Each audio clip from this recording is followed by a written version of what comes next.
With the government shutdown looming, as it always does around the exact same time, and then Congress says, oh no, we don't have any time to actually do our job, so we're going to have to leave for Christmas and just put forward a continuing resolution. Well, that's happening now. Trump and Elon Musk have basically said they will primary any Republican who supports this bill, voting yes, because it is full of pork and bloat and garbage. But I got to say, one of my favorite pieces of this that's gone viral is that they're going to eliminate the word offender in legal proceedings and change it to justice-involved person.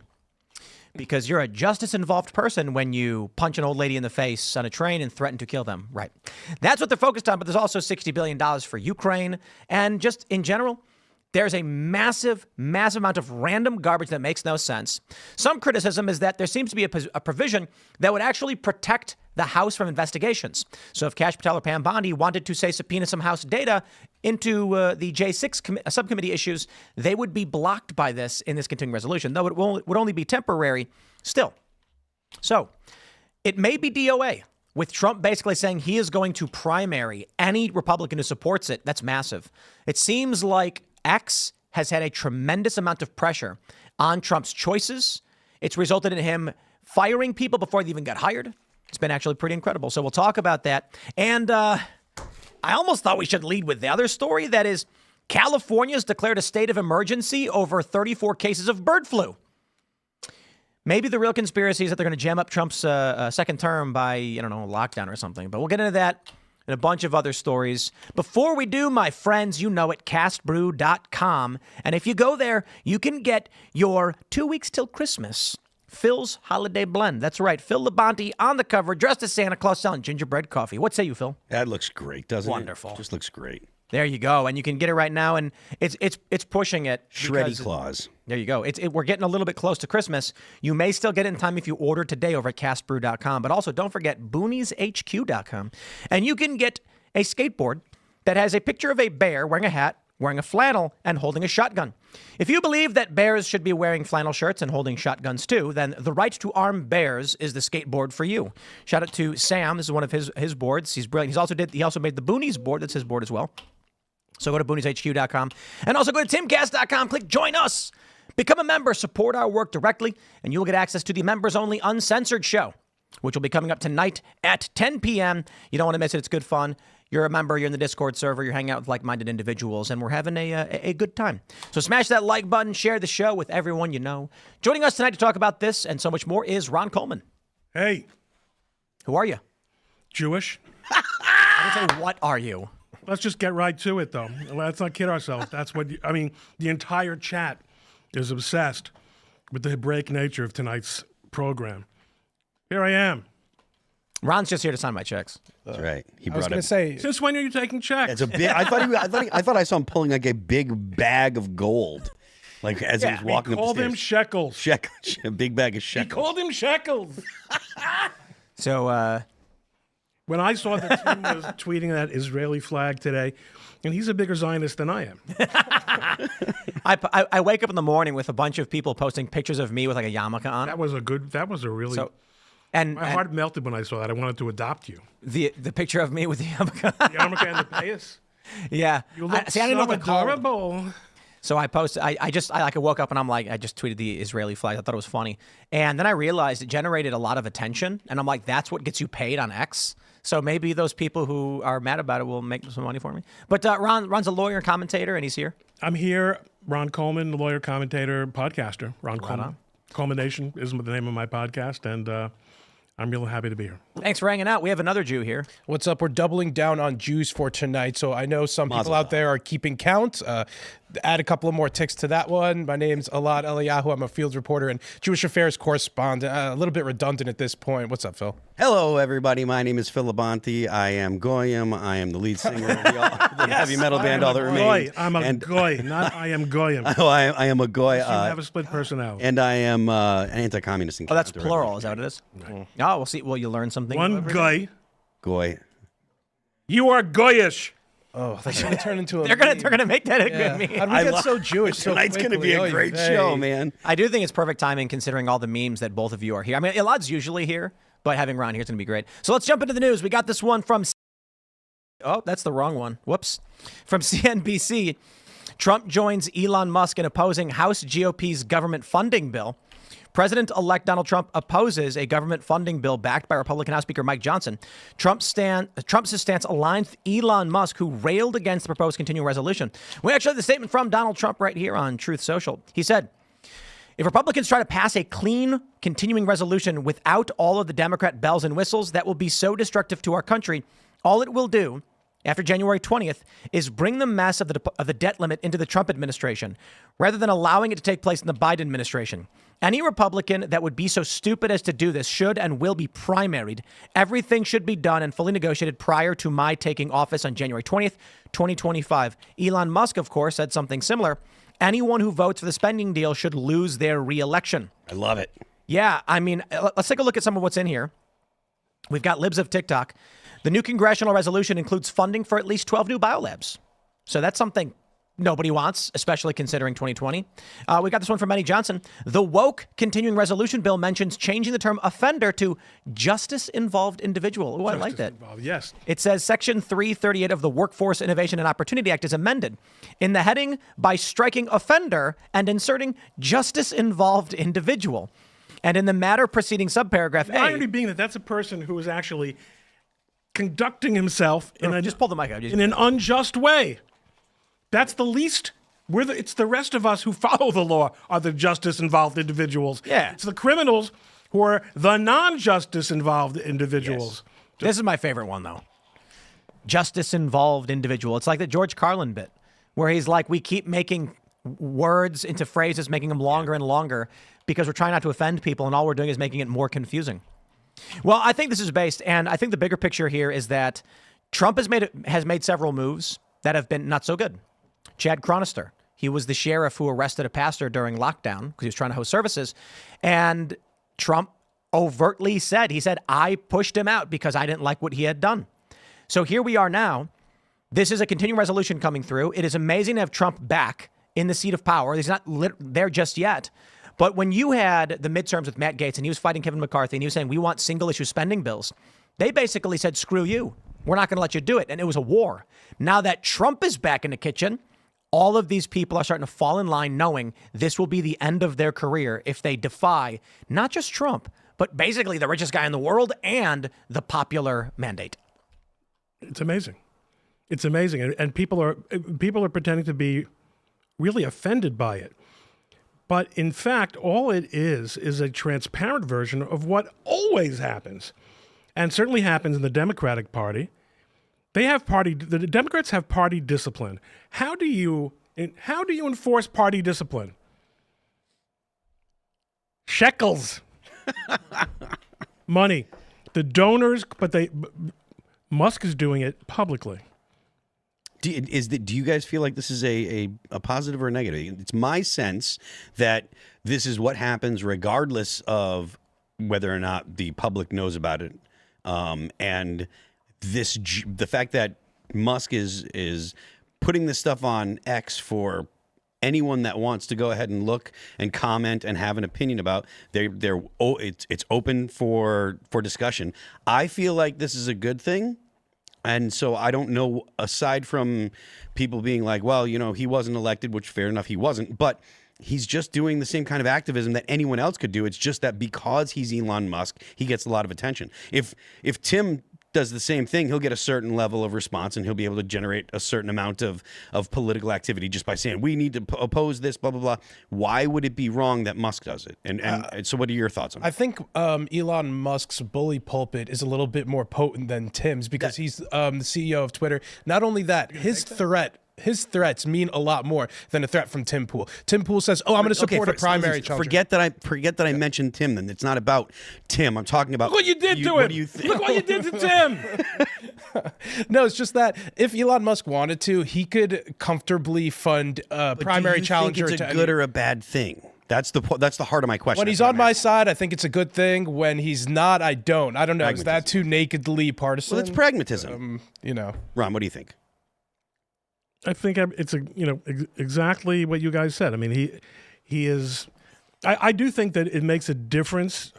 I'll say this much: it does make a difference that it is now publicly. Again, I think the transparent aspect of it is a plus for American politics. It's a plus for democracy, and it also draws on, what are the two big disadvantages conservatives and Republicans, and to the extent that Venn diagram has a very large intersection, then great, have had in messaging and in political pressure. It has been the fact that the organs of information have been in the hands of adversaries. Now you have someone who is pretty conservative, who is utilizing the crowd-sourced nature. I don't want to overstate the case, because we were talking about the mysteries of monetization on X before we went on. It's not quite a truly democratic, but it's as democratic and meritocratic as any source of news and information in world history. Period. I think it also relates to money in politics. Maybe, Ron, you could tell us a little bit more about how you think that plays into this. I forgot the important case that that precluded a lot of.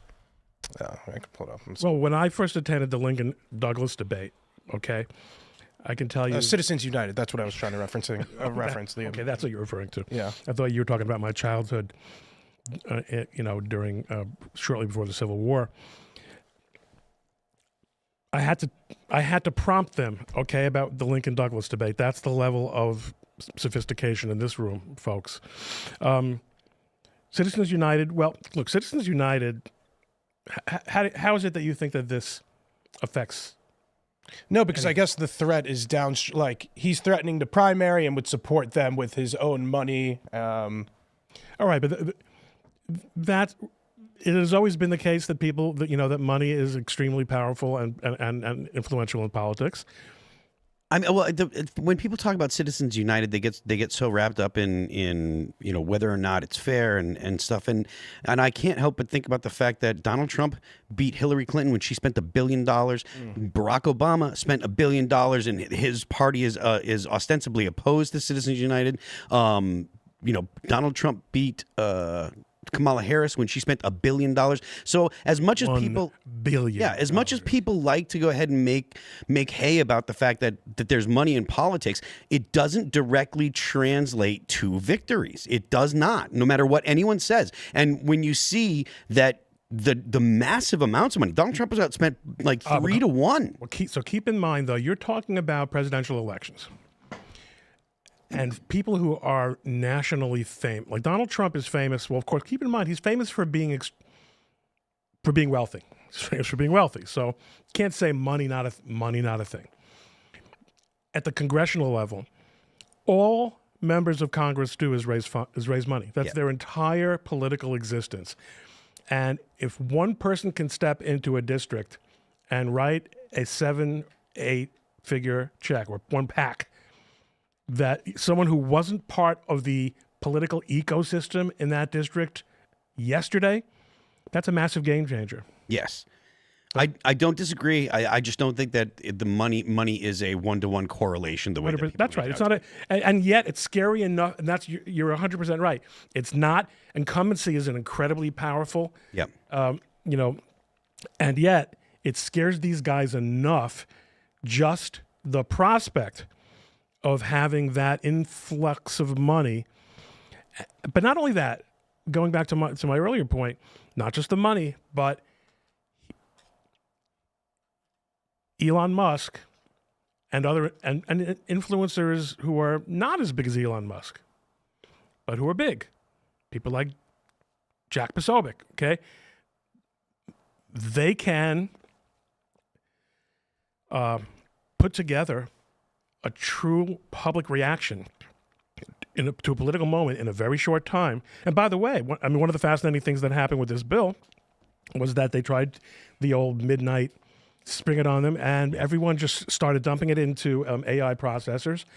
And boom, all of a sudden, these, this tool, which we all agree is going to destroy our lives and our personalities and our careers, is helping save the republic a little bit, because we're able to, to get this information from this encyclopedia-sized bill. So, I guess cool stuff's happening. What do you guys think about Elon Musk specifically whipping for this funding bill? Like, he's getting into the weeds.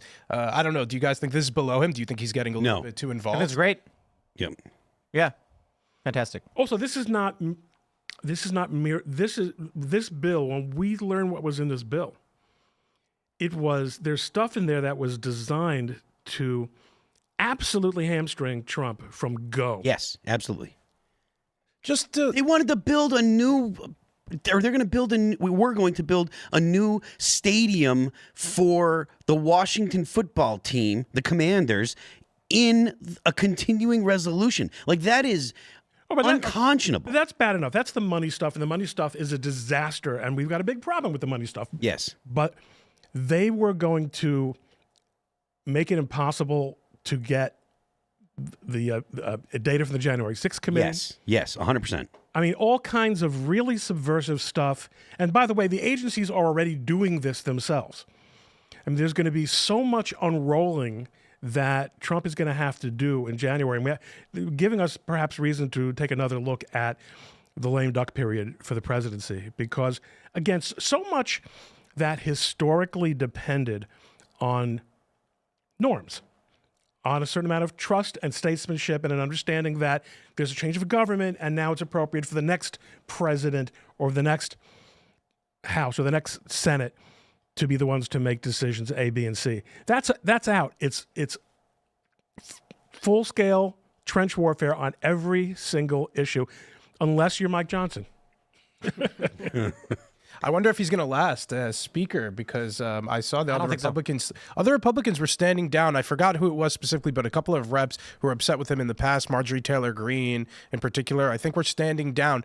I don't know if there's a different consensus pick as speaker, given how slim the majorities are in the House. If he puts this to a floor vote, if he allows this, he's going to have not just the president against him, the richest man in the world, and basically the entire popular movement. Yeah, I don't. His only option right now is going to be he could maybe wishy-washy say, "Look, I don't want to, but I think it should go to a vote, and we should see how people decide." And then it gets quashed. Maybe he can weasel it out that way. I wonder what the sticking points are here, because otherwise this is just a game of chicken until $60 billion, I think, for Ukraine, right? Yeah, there's so much stuff in it. As an omnibus bill, there's so much stuff in it. And just to Ron's point, it is really, really, really cool that nowadays they can stuff this thing into AI, and the AI can read it and say, these are the things. This thing was probably made by. That's great, I think this thing was probably made by AI. But the point is, like, they can say, look, these are the. You can be like, hey, you can tell an AI, hey, look for these type of things, and AI can say, okay, I can look these here. These are the things that you're going to have a problem with, and the fact that they can do that in, I don't know how long it took to get it, but I figure maybe an hour. When they toss you the bill and say we have to vote on this in the morning, and some intern can go ahead and pop it in, scan it into an AI, and then the AI can say, oh, hey, these are the things that you're going to have. It's specific to the office, actually. You can tell it which congressman or congressperson that says, these are the things that I'm concerned with. And then the AI can say, these are the things that you're going to have a problem with in this bill. And then they can say, wait a minute, these things are just beyond the pale. That's really, really, really valuable, not just to individual congresspeople, but to the American people, like to the population, because they can then have the opportunity to put things onto X, just like Musk did, and say, hey, we've got a massive problem with this particular bill. And it's going to make it so that way omnibus bills are less likely to be passed. And hopefully that will mean that they'll stop trying to do omnibus bills. Cernovich made a great point earlier today. He said this trope that so-called government shutdowns always hurt Republicans. He said that's 2012 thinking. We're not there. We're not there anymore. First of all, if that's the lumps we have to take, then let's take it. The election just ended. Yep. Okay. We've got 2 years for the public to forget about the government shutdown that was a month after the election. We can handle that.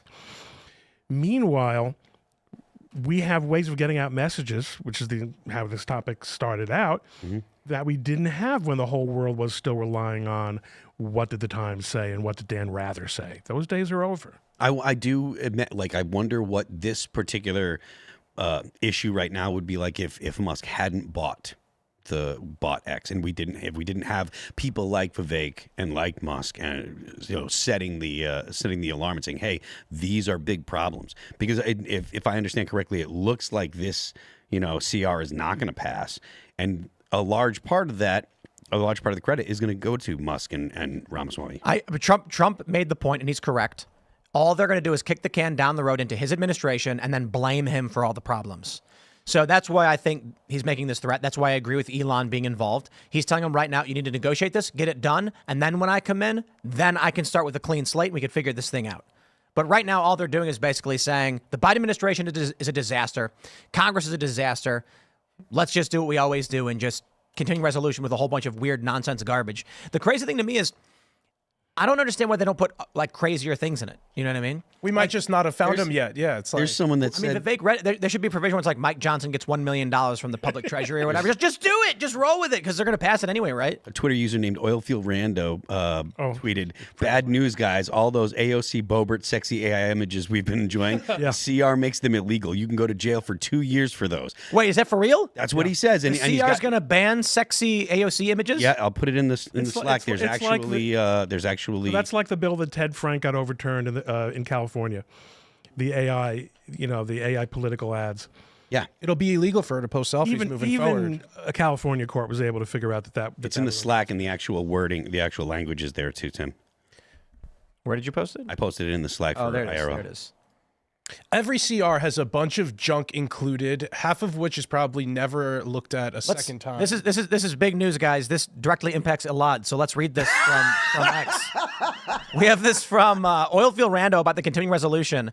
Bad news, guys. All those AOC Boebert sexy AI images we've been enjoying, the continuing resolution makes them illegal. You can go to jail for 2 years for those. Thanks, GOP. The Take It Down Act. Is this actually in the continuing resolution? Can you pull up the actual document and see if we can source this to make sure non-consensual, intimate visual depictions? Ron, do they have a case against me or not? Okay, it says, intimate. This title may be cited as the Tools to Address Known Exploitation by Immobilizing Technological Deepfakes on Websites and Networks Act, or the Take It Down Act. Take it down. It says the Section 1002, Criminal Prohibition on Intentional Disclosure of Non-Consensual Intimate Visual Depictions. In general, Section 223 of the Communications Act of 1934 is amended by redesigning subsection H and subsection I, inserting after G and following, blah, blah, blah, intentional disclosure of non-consensual intimate visual depictions. I mean, I got to be honest. In all seriousness, I think it's kind of cringe that people are doing this. But the idea that you can't draw a picture of somebody and share it, that they'd make that illegal, is kind of an absurdity. Just for argument's sake, they didn't specifically write AOC and Boebert, right? I think this is generally he was pointing. This is at that. generally trying to avoid. I think I've heard news stories of young people using faces of their classmates and putting them onto naked bodies of other people, and I think the idea here is to prevent stuff like that, like leaking fake nudes of your classmates or fake porn of people, I think is what they're trying to avoid in this. And moving forward, I don't think this is going to be the worst thing in the CR. I don't know how they're going to police this. It's unconstitutional. There are issues with AI that we should be trying to be aware of. This is essentially trying to work on containing misleading AI images. Certainly doesn't belong in a continuing resolution. That's our real point. Sure. Yeah. Mm-hmm. This is not. I mean, this would be if you want to take the position that a reasonable person could conclude that there are issues that ought to be addressed, or societal issues ought to be addressed, and perhaps it's possible to do so in a way that survives First Amendment scrutiny. Unlikely, but let's say that it were. Yep. Then you debate it. You take votes on it. You don't shove it into the. We're going to shut down the federal parks, which is the only thing, frankly, that gets shut down. These continue. And never shut down the FBI. These omnibus bills. They should find a way to outlaw them. You should have to vote on every law that is passed. That is what Congress exists for. So the idea that they don't vote on every single law that they want to pass, that they just shove them into one thing and say we have to pass this to spend money, it's absolutely, it is disgusting, and it makes Congress pointless, and it leaves the people with no recourse, no way to actually punish their senators or their congressperson when they do something bad. And then they try to hold the American economy hostage by threatening a shutdown and the consequences to follow. I kind of hate this because it's kind of fake drama. They will pass one of these CRs. Both sides just need to posture right now. Unfortunately, this is how our Congress operates. So this is the process for them. I'm trying to find the full document, but it's very difficult. It's I mean, once you find it. Okay, I think I found it. Good luck finding the part that you're looking for. Page 304. Yep. There you go. Okay, confirmed. All right, I just wanted to make sure I'm just not reading some random stuff on X. You can trust oil field rando. Yeah, on X. Yes. So it's right here, criminal prohibition on the intentional disclosure of non-consensual intimate depictions. It says consent, the term means affirmative, conscious, and voluntary authorization made by an individual. Digital forgery, the term digital forgery means any intimate visual depiction of an identifiable individual created through the use of software, machine learning, artificial intelligence, or any other computer-generated technological means. Fake nudes. That means using Photoshop. Yeah. That's going to mean doing any kind of digital work to create an image of somebody. And posting it online. That's pretty crazy. I mean, look, again, it's kind of cringe that people do, but outlaw... I mean, everyone in Hollywood does that, but that's with consent. Yeah. They're doing it for themselves. Identifiable individual is defined, interactive computer service, intimate visual depiction. Has the meaning given such term in Section 1309 of the Consolidated Appropriations Act. Oh, well, the Consolidated Appropriations. The minor portion of it, I completely agree with, right?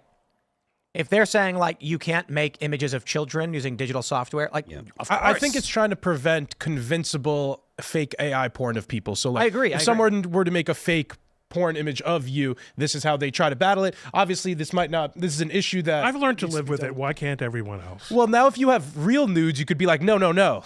Actually, that was AI. So we could kind of get to the People don't singularity believe the of real nudes. ones. They actually assume that it's AI. Yeah. Yeah, they say, so there's a portion about minors.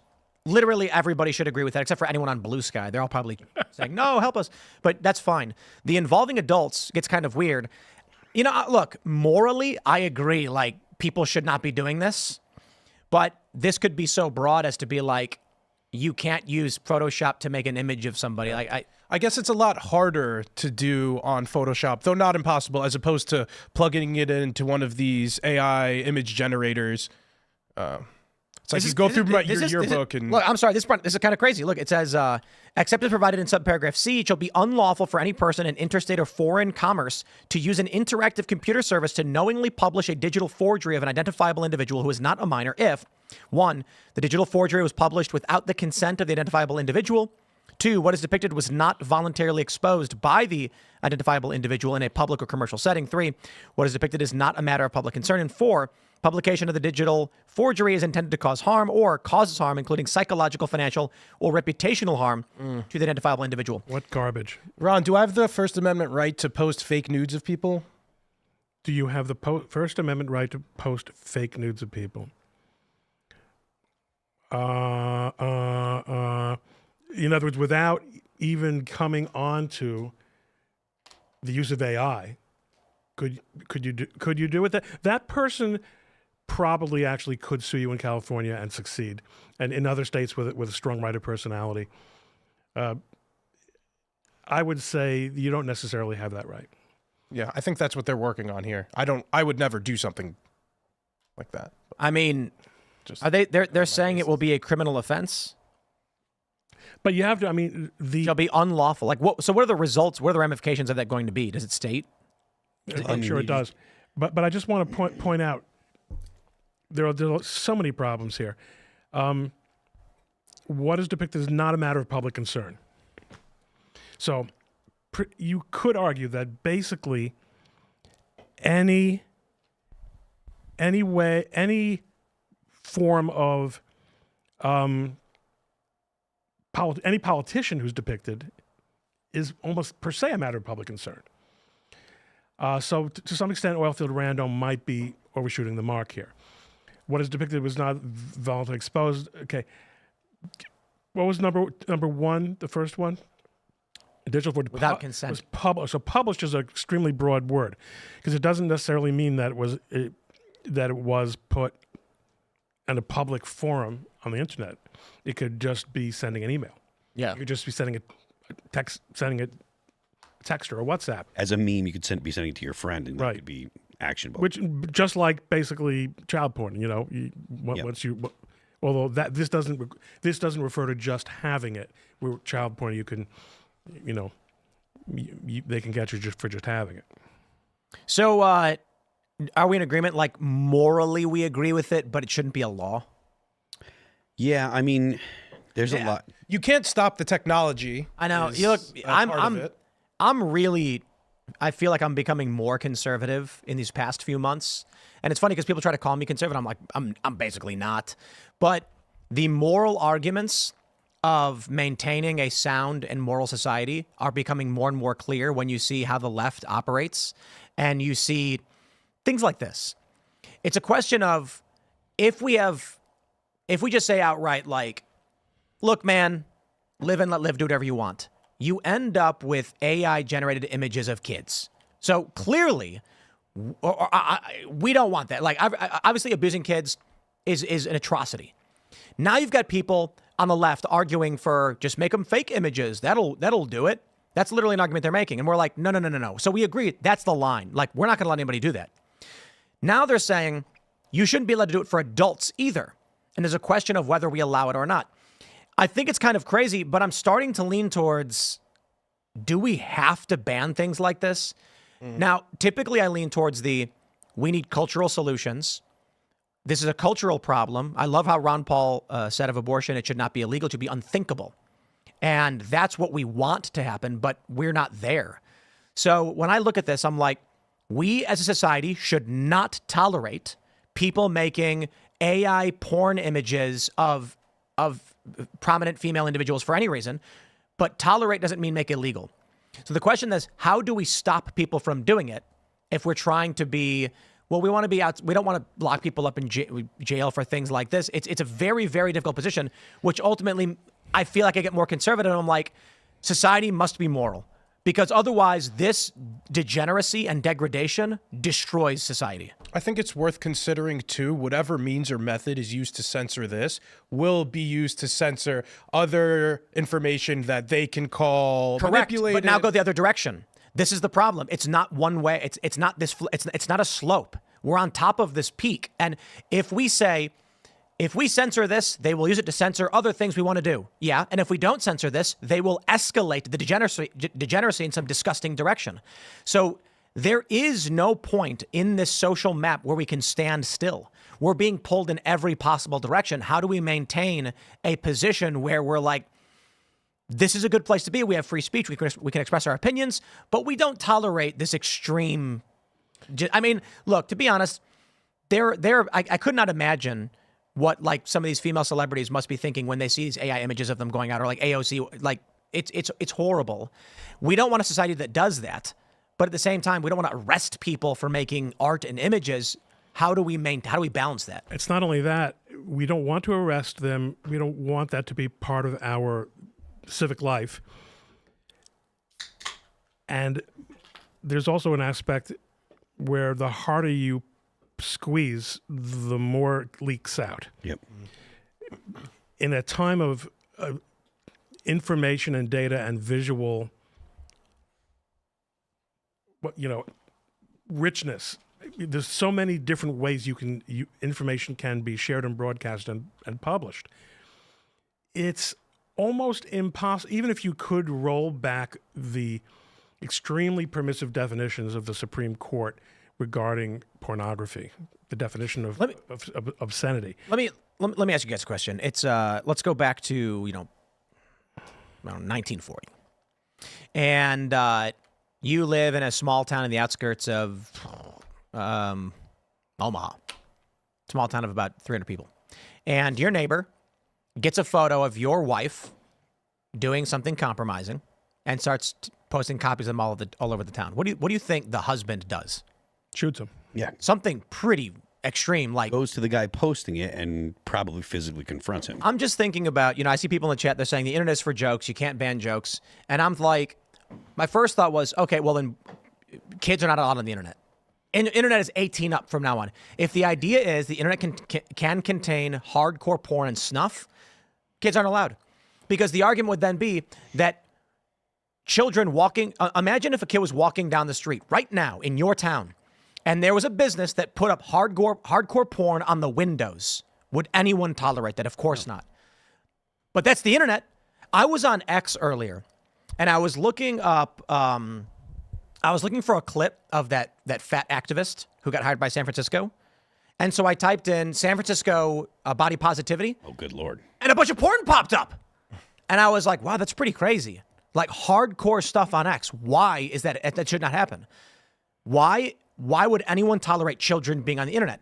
The problem then becomes, even if you're an adult, imagine if you were walking down the town and walking down the street in your city, and you saw that someone put your wife's face on nude women in hardcore porn and just plastered it all over the place. The internet, there's a difference between the internet and real life, but the internet has become a central place of information sharing. And so while we used to walk to the town center and go to church to communicate with our neighbors and our community, now we go on the internet to do this.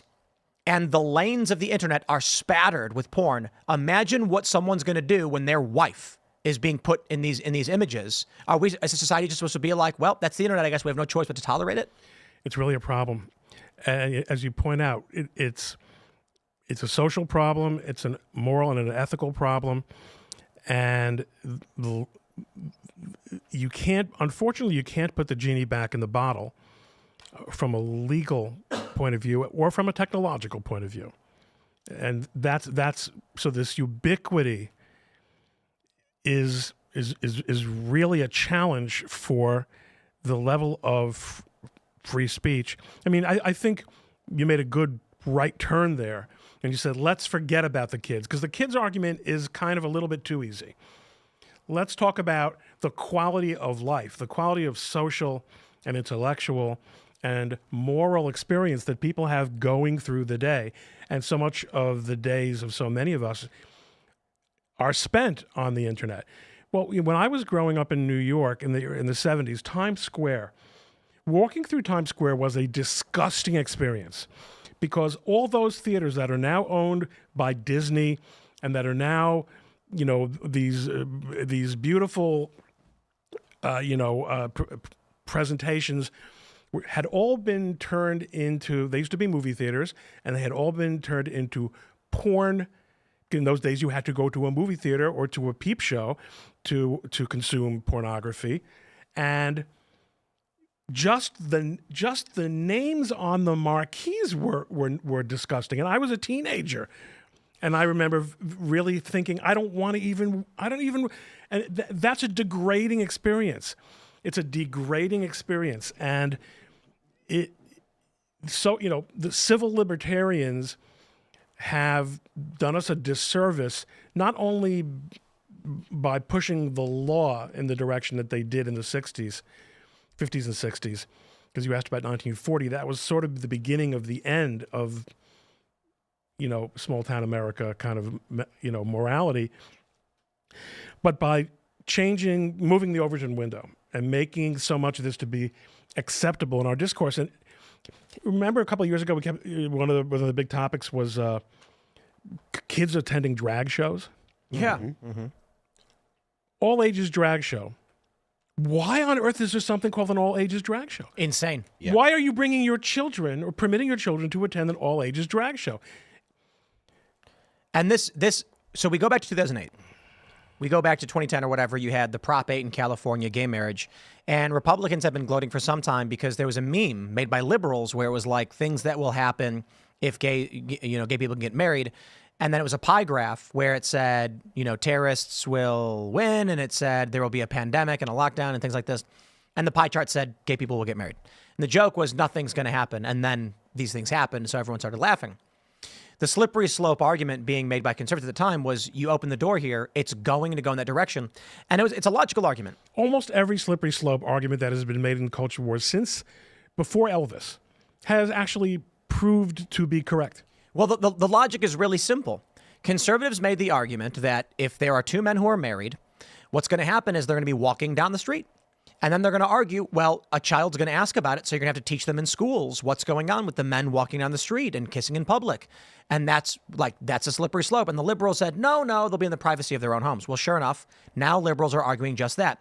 The teacher is gay. He needs to teach his students what being gay is and show them these books. And the slippery slope wasn't a slippery slope at all. It was the logical path. And you thought it was a math teacher, is the irony. Is that this You need to know that you're gay teacher. What is that even like? Right, this is part of the curriculum, regardless of what the teacher is teaching.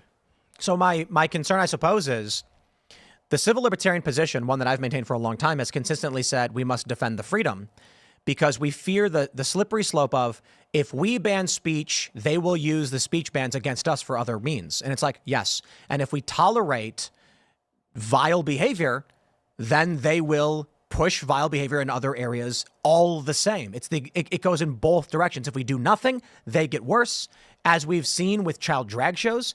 And if we do something, then they try to use it against us all the same. I don't know that there's actually a simple answer. The one thing I can tell you is we need to build cultural institutions that do not tolerate this kind of stuff. It doesn't need to be illegal if society rejects it because you will be shunned and ostracized. So we should bring back shame. Stigmatization, yeah. So in order to do that, you have to have a standard from which departure is a source of departure from which is a reason for shame. What's that standard going to be? So historically, that standard was something that was set by religion. What do you do when people don't believe? So, I'm citing him again.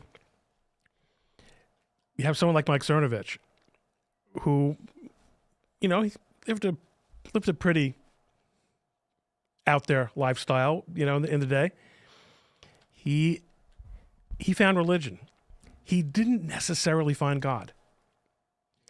He concluded, we need this in our lives. Yep.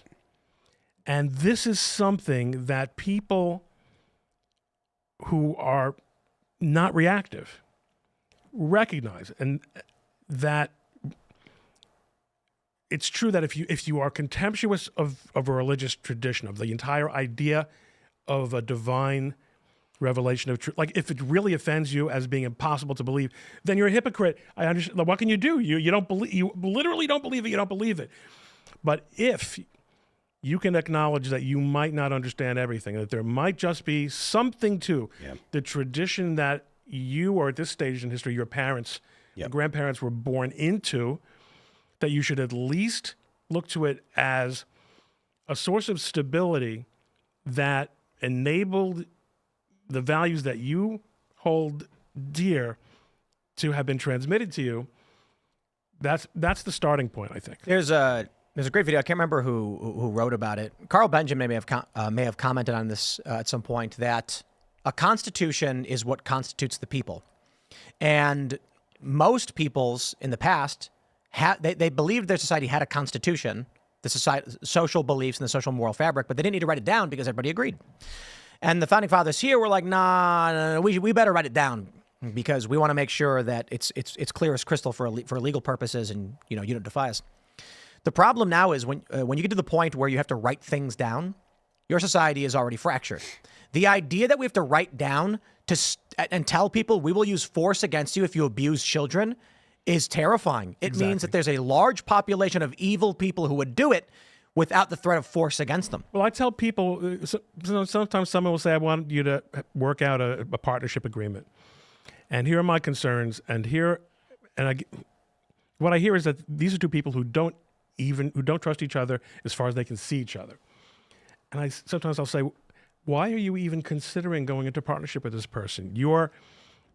I'm glad that you came here so that if there are issues, everyone's expectations are on the same page, but you have to at least start out with an understanding that it's possible that things can go wrong, but this is a person that I want to work with. This is a person that I can go to sleep at night knowing that he's my partner and he's taking care of business and he's fundamentally loyal to the partnership.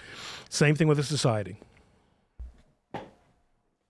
One of the things that your remarks you made really speaks to me is the fact that, or if someone can acknowledge that maybe there's things that I don't understand and that I don't have all the answers for. One thing that I notice a lot in the music industry is the arguments against religion, or the way that people conceptualize religion. It's almost always very immature. It's, I don't need the sky daddy, which is, it's such a childish way to conceptualize religion. Whose fault is that? Pardon me? Whose fault is it? I don't know. I think that I don't know. The generations that came before us did not instill the values of moral tradition in their children. Well, not only that, but it's because it's beyond. I do agree that's not wrong, but it's not only that, because the argument that people make is, or essentially the argument they're making is, I know everything there is necessary to negotiate the world. That's what they're saying. They're saying, I don't need a God. And because I don't need a God, you having a God, you believing in a God is silly. And from my understanding, there's no society ever in all human history, no matter how far they're separated in space or in time, there's no society that has not had religion. So for people today to say, oh, we don't need religion, or I don't need religion, it's very, very arrogant. You were going to say? When, liberals, or not necessarily liberals, but atheists make the argument that, I don't need a God to tell me not to kill. Cenk Uygur was here. He made a similar argument. He's like, why would people need some kind of like God to? Because the argument was that morals come from God. The argument, the only thing I think of when someone says that is, sure for you, but what do we say to the murderers and the child rapists and the torturers, the villains? What do we say to them? Wait, it's not only that. That's great, Cenk. You're not going to go out and kill anyone. What happens when the government instructs you that it's your duty as a citizen to kill someone, and if you don't do so, you will be killed, or you will be imprisoned, or what's going to happen? And okay, maybe we're not going to ask you to kill. Maybe we're going to ask you, however, to inform on people so that they can be killed, or so that they can be deprived of liberty. What's your reference? Where's the table that you go to determine these questions of how do you do it? It's so easy in a sophomore dormitory discussion to talk about what you would, what the moral system that you've worked out for yourself. One of the hard things about moral systems that are not the product of your own calculation is that they will sometimes ask you to do things that you don't understand and that don't even sit right with you. And that's a great it's a great challenge. You can study, you can look at, you can try to understand why that is. In Judaism, we say that there are certain aspects, certain commands from God that we are not meant to understand.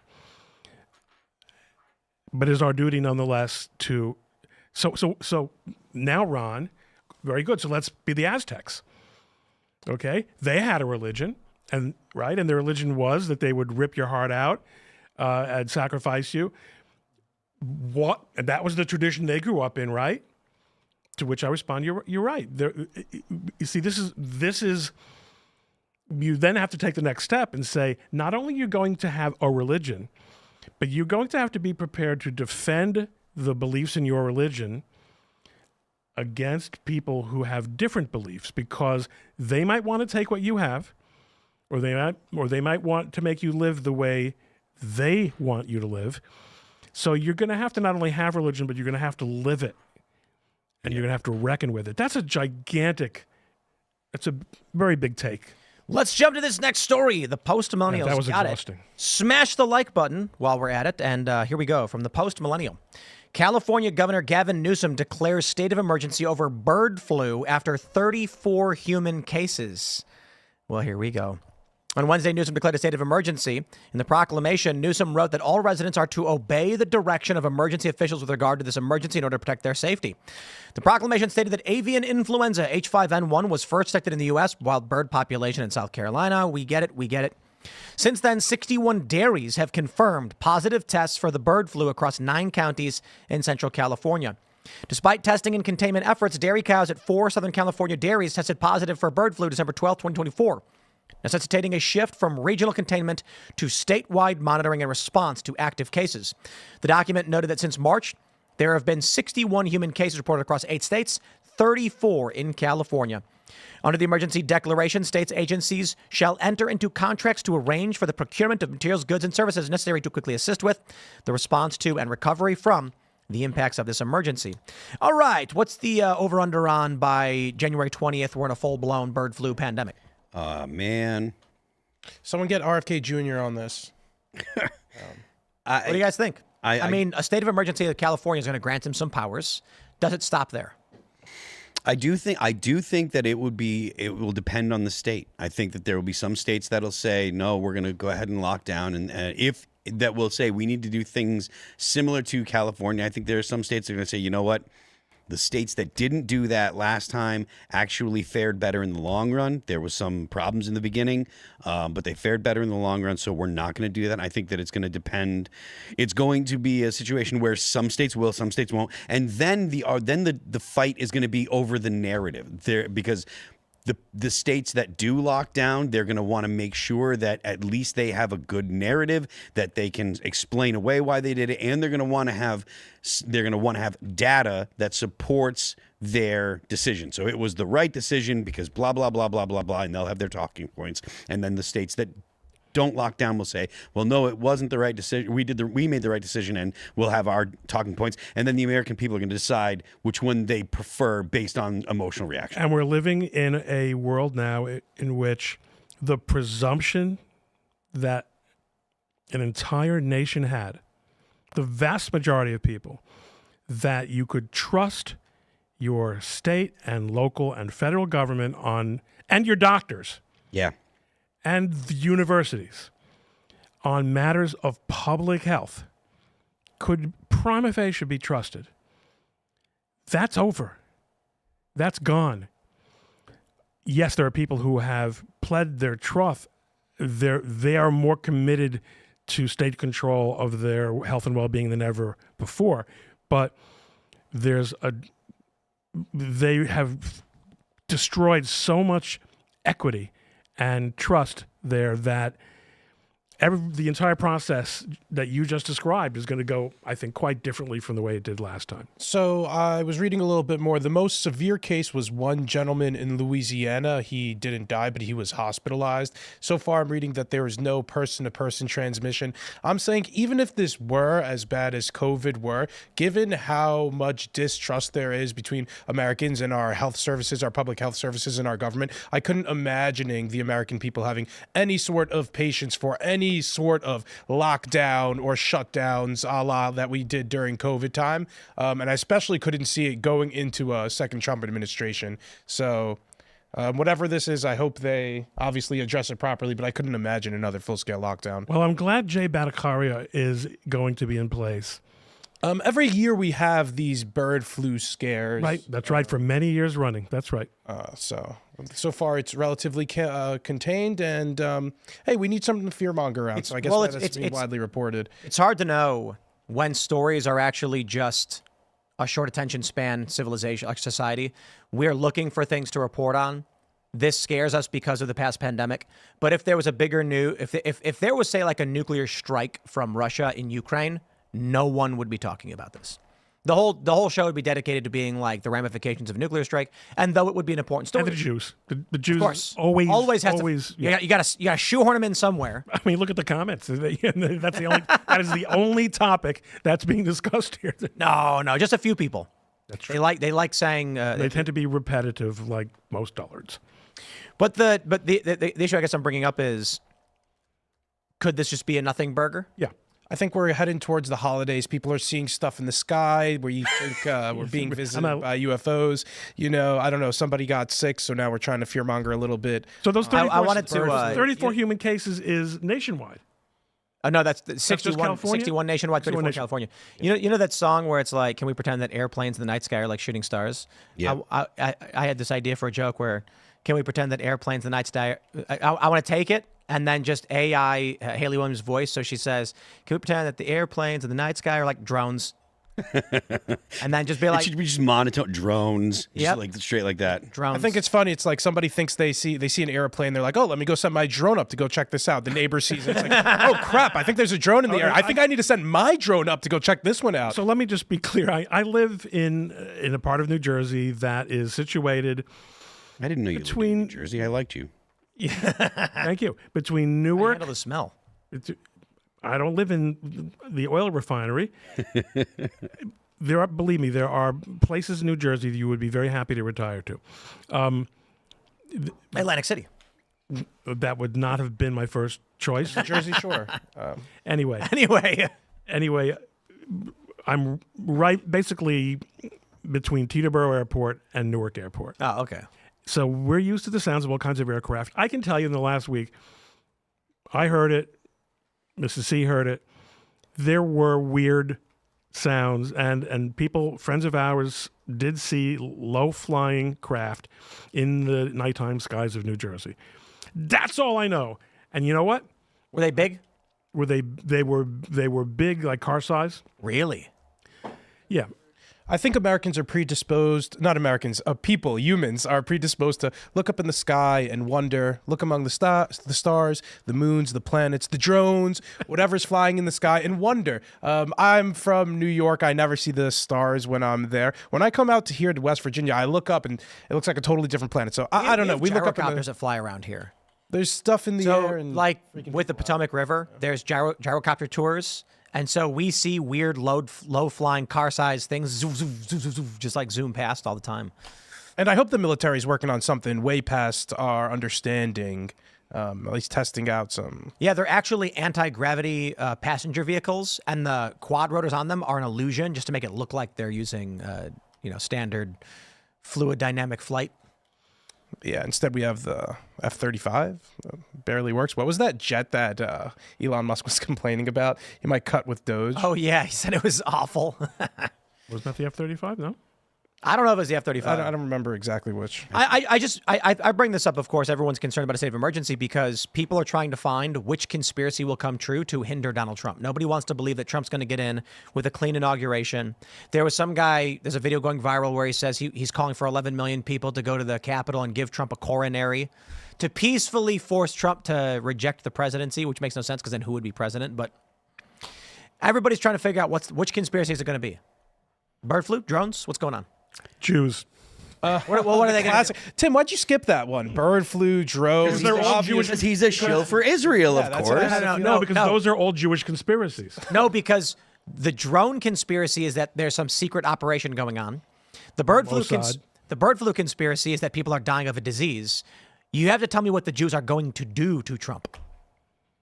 What are they going to do to Trump? Yeah. Since they already control him, after all, Well, then why would they stop him? then why would they stop him? Exactly.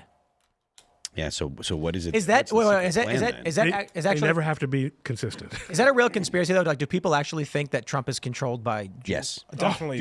Dude, Nick Fuentes, he is all in on the, Trump used to be against immigration, like illegal and legal immigration, and now he's all pro-Israel and Was blah, always blah, blah. for legal immigration. Yeah, he always always. was. It's I know. not only Trump, it's the Zionist-occupied government. There you It's go. the Zog. Go Zog. So totally under the thumb of the... Yeah, and Trump, too. I mean, his biggest donors were Jews in both campaigns, the Adelsons. Musk might have edged out, but he did it through a super PAC or what have you. But How's the check? There are a lot of weird people out there. Yeah, there are. And they're all in the chat. Elon Musk doesn't get enough credit for spending as much money as he does. I feel like the Adelsons, they get a ton of credit, but Elon Musk whips out $100 million, and if he were Jewish, I feel like he'd have more eyes on him. But $100 million for him is a little bit more like, making a wedding for, a middle-class person, whereas for the Adelsons, $100 million, I think they might notice. Well, I mean, I don't know that I don't know how much money the Adelsons have versus Elon Musk when it comes to like liquid cash. You know, Yeah, I mean, we have no idea what we're talking about. I was hinting a little bit earlier about Elon Musk and his relationship with Trump and potential concerns about it.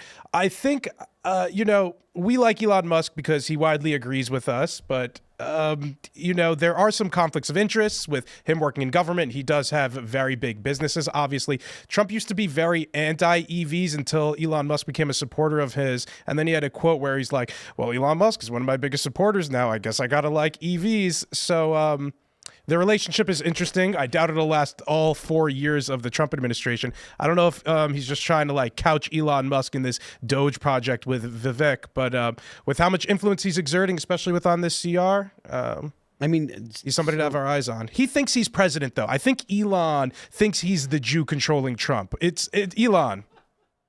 You have a problem with African Americans, obviously. yeah, that's what it is. You just don't like. Well, South Africans like Serge. This guy's the. I don't think Trump is easily controlled. I think he can be manipulated. Maybe not easily, but he can be. And so he certainly falls into these traps where he trusts someone too much. I don't see a reality where someone goes to Trump and tells him what to do, and he just goes, "Whatever you say, I'll do whatever you want." That's not Donald Trump. Yeah. You'd have to try to convince it it's his idea. You'd have to. Right. You can manipulate him. Trump's the kind of guy who's like, Seamus made the joke when we did the Fauci Trump cast the COVID into the fire gag. So the joke was that Fauci is making an excuse for why they made the virus, and it's a play on Lord of the Rings where Fauci says to Trump, do it, cast the virus into the fires. And Trump goes, well, I was going to, but now I'm not because you told me to. Like, that's kind of the idea. You can't go to Trump and say, do it. He'll go, now I'm doing the opposite. And easily flattered. I think if you give him a lot of compliments, tell him he's the biggest and best president that he ever had, that there ever was. You tell him that he won the previous election, that he's never lost the election, that he's been president the whole time. He'll think I told him that. I said he was the best president of my lifetime. And that he never lost one. And I didn't say that. But if you do say that to him, he'll give you endorsements. It's true, though. Yeah. So he is, how was your experience meeting Trump when you did that interview with him? I met him a couple times. The interview is good, but I did tell him that he's the greatest president of my lifetime, and it's not very many. And he agreed. And he did agree. Well, he thanked me. He said thank you. You know what I mean? Yeah. Or something to that effect. But it's true. You look at the economy. You look at the border. You look at trade policy. You look at foreign policy. It's the best we've ever had. But there's an element in this country that wants us to dump hundreds of billions of dollars in Ukraine. And they can't articulate why. Other than Russia is a big country. Yeah. And Ukraine is a small country. So I think it was Mitch McConnell who wrote an article in Foreign Policy earlier this week, or I think it was earlier this week or late last week, about why we should still be in Ukraine and supporting Ukraine. He'll argue things like that all of our enemies are...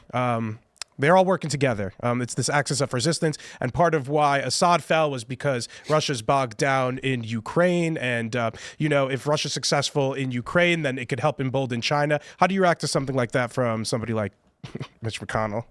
Say it one more time. Mitch McConnell argues that all the axis of resistance are allies with each other, and that when Putin's bogged down in Ukraine, Assad is propped up less, and China's less emboldened to invade Taiwan. And can you make that more concise? Are you saying that our enemies are united, and if we withdraw from one area, they will become emboldened? And yeah, like for example, if China sees that we retreat from helping Ukraine, then we're therefore less likely. I think it's the actual. I think it's the opposite. Mm-hmm. I think China sees an opportunity with U.S. entrenchment. This. I think this is more historically accurate. China wants Taiwan. They're going to wait until we are occupied and bogged down in a war we can't handle, and then they're going to make their move. So if we say, we're not getting involved in Ukraine, who's not an ally, our concern is Taiwan. Who cares? Russia takes the Donbass region and moves into Crimea, and we're like, whatever. Not a NATO country. China's going to be like, we can't make a move on Taiwan because the U.S. is armed and ready. We dump hundreds of billions of dollars into Ukraine, start sending troops to Poland, and we've been doing that. And then China, what happens? A Chinese vessel drops anchor and severs two undersea cables because they create conflict and chaos there. They assist. And then when we're distracted and that pulls resources away from the Pacific Fleet, they can move into Taiwan, which they've been continually trying to do. It's going to be interesting to see how foreign policy plays out in the Trump administration, because I feel like he's neither an isolationist nor interventionist Trump, like he does in many political fields. He ascends. So I think Trump tries to play a little close to the chest.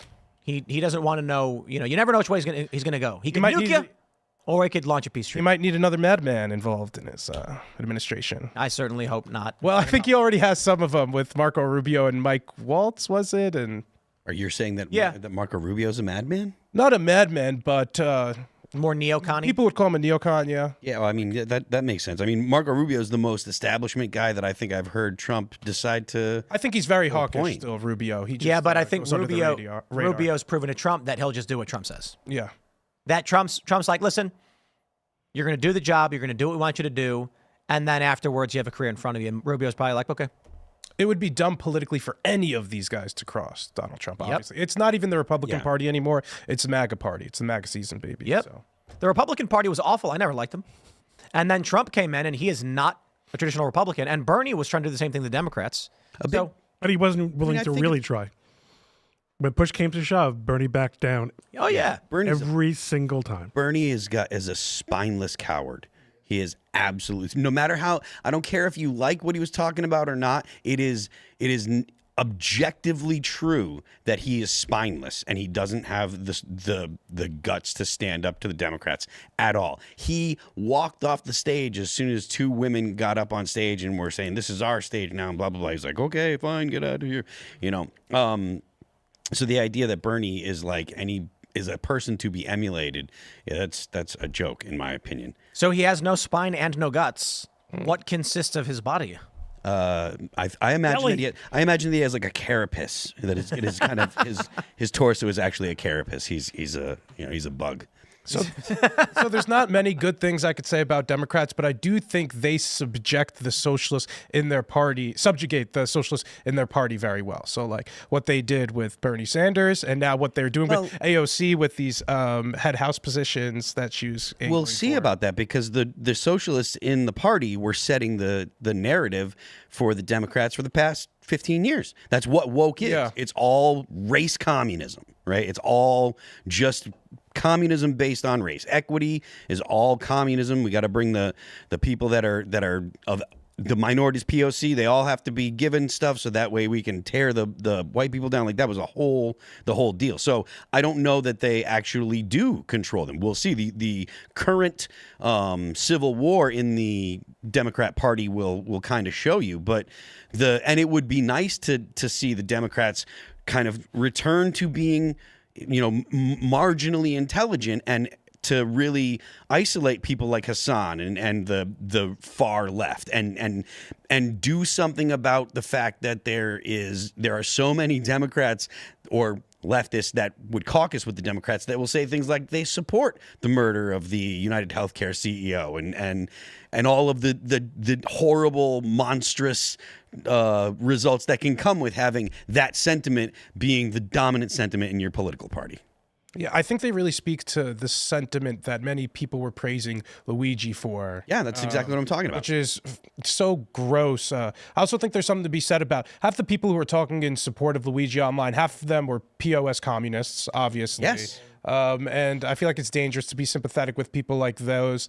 Once you start justifying political murder, I think that leads you down, obviously, a really dumb, gross, obviously immoral route. But that's the age that we're on right now. Shinzo Abe, God rest his soul, was murdered in cold blood. But the person who perpetrated that crime was praised, and he was, so you have to wonder what the downstream effects with that will be. Multiple attempts on Donald Trump's life, obviously, with all the praise that Luigi has received online, although probably not as real, not as potent in real life as it is online, could inspire others. So we could have this stochastic terrorism effect. That's the only time I'd ever appreciate and use that phrase like that too.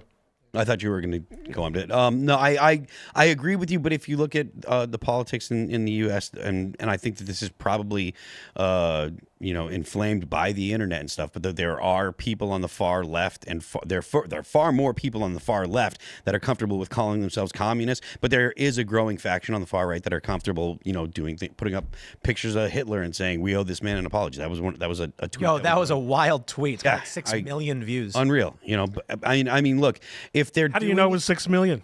That's a good question. Can you name all 6 million? And are there even that many phones?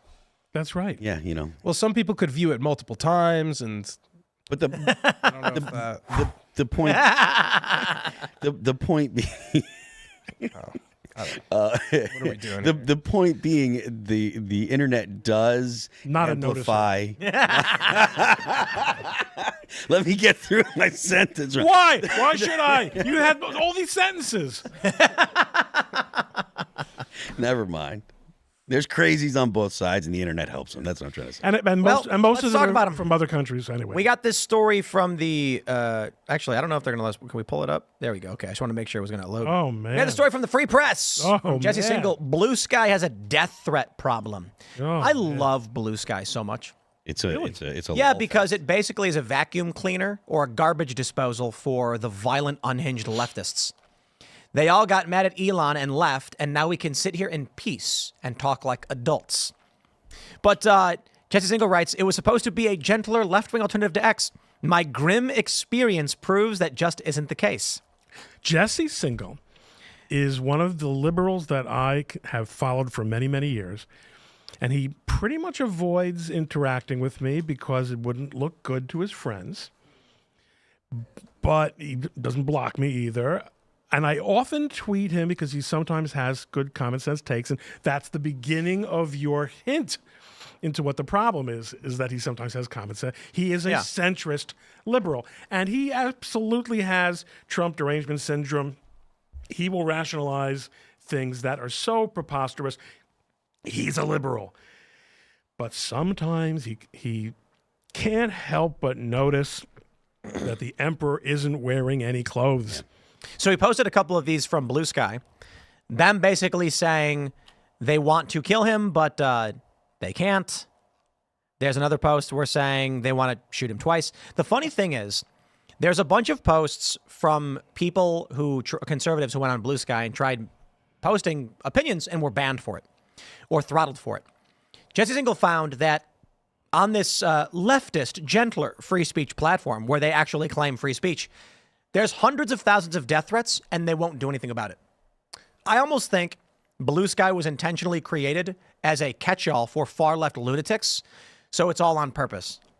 The thing about Jesse Singal, too, just to give people a background on him, he's a journalist who writes extensively about trans issues, and that's the reason why he's getting this pushback. He's liberal in all other senses except for the trans issue, I think particularly with children going on puberty blockers. So the reason why most of the people who are threatening him are trans activists who are very frustrated with his coverage about how in Europe a lot of these different health and public health institutions are rolling back their puberty blocker plans. And the more he points this out, the more they call him transphobic. He's probably the #1 target of trans activists because of his work in this space. He will constantly review trans activists' articles about using misleading science. He'll fact check the New York Times using misleading science about trans issues. So that's why he's garnered so much hate on Death this platform threats. in particular. And I mean, he's doing the Lord's work. Good for him for standing up about this stuff and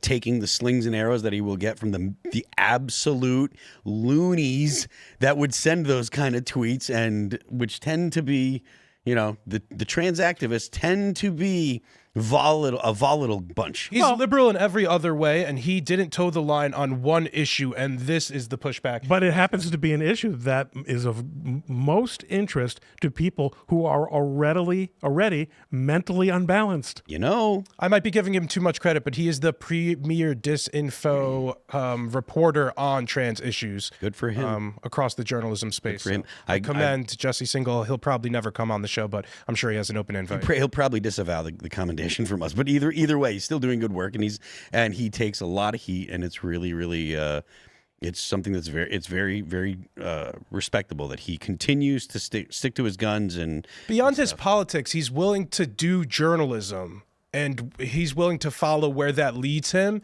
And I think that's refreshing in an era where all of journalism is tainted so much by partisan politics. I wouldn't even say partisan politics. I'd say by ideology. What do we think happens with like the Antifa crowd? Because they're being isolated to places like Blue Sky. They're excising themselves from the conversation. They're sitting here cheering for the alleged healthcare CEO assassin.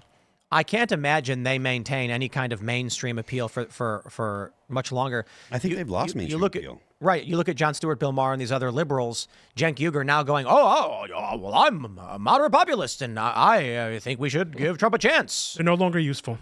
Yeah. They were deployed at, like the SA in their time. They were meant to hit the streets and disrupt the establishment and to be the leading edge of the left wing, but in a way which structurally they could be disowned when they were no longer useful. They're not being paid anymore. Now, by the way, a good number of them are in jail now. I don't think they dispersed. I mean, I think they dispersed and are now just infiltrating different institutions. They are becoming staffers. A lot of them are becoming photographers. A lot of them are journalists. A lot of them are videographers. I think that you're talking about two distinct groups.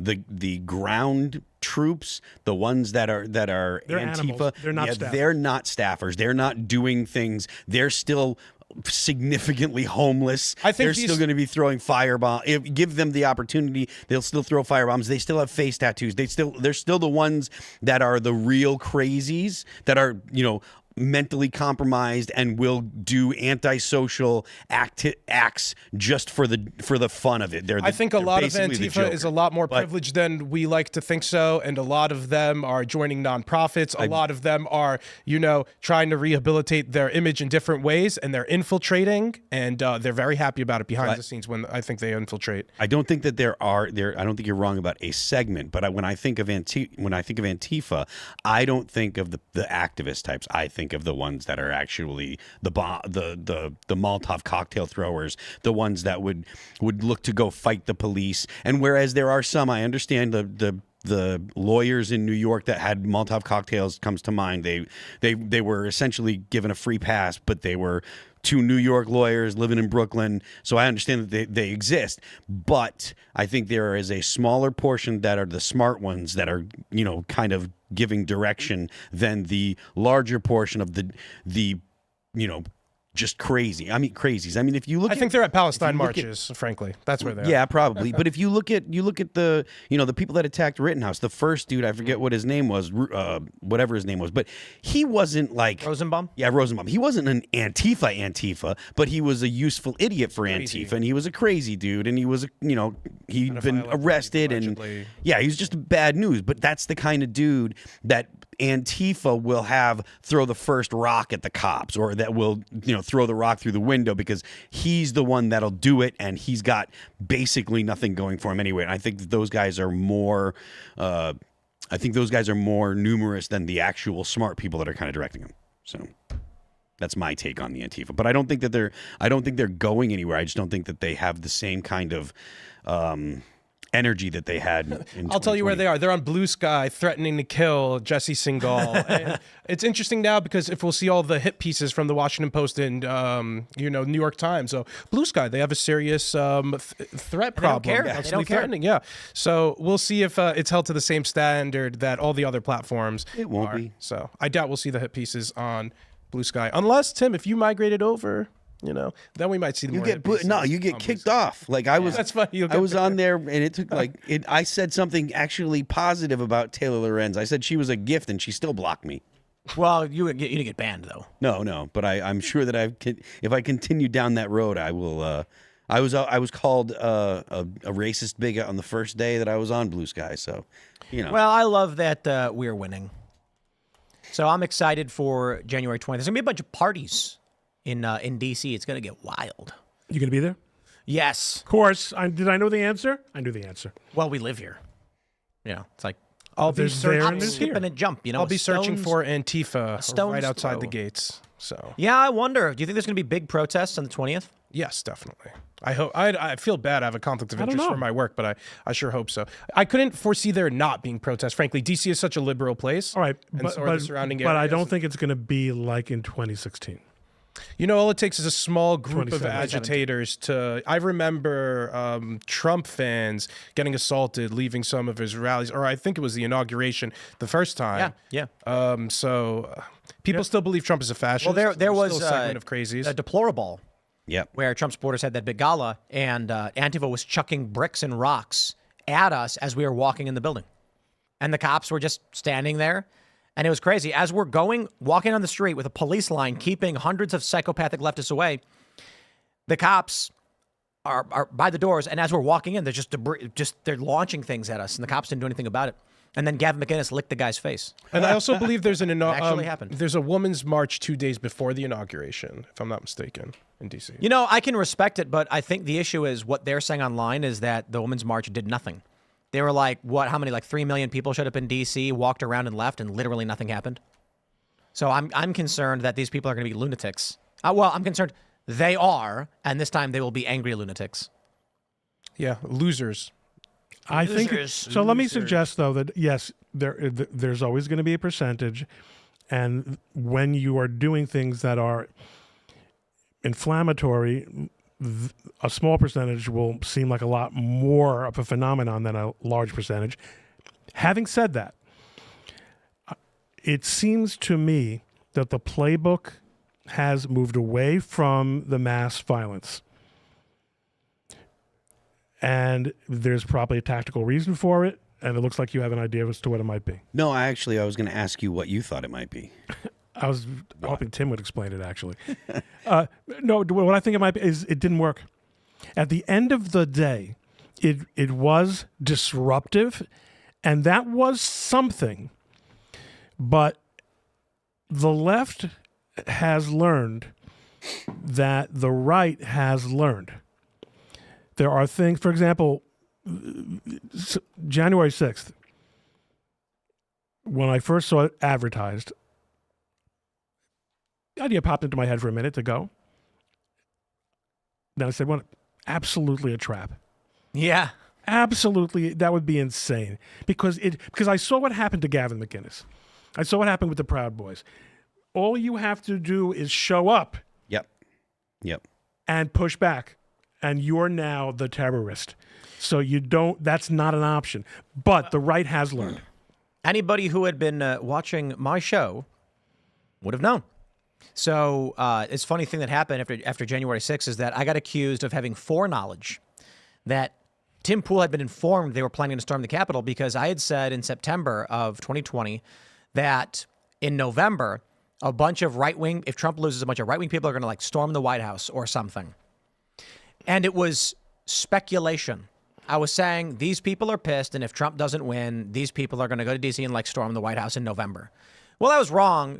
Nobody stormed the White House in November, but people did storm the Capitol in January. And so then I was accused of having foreknowledge.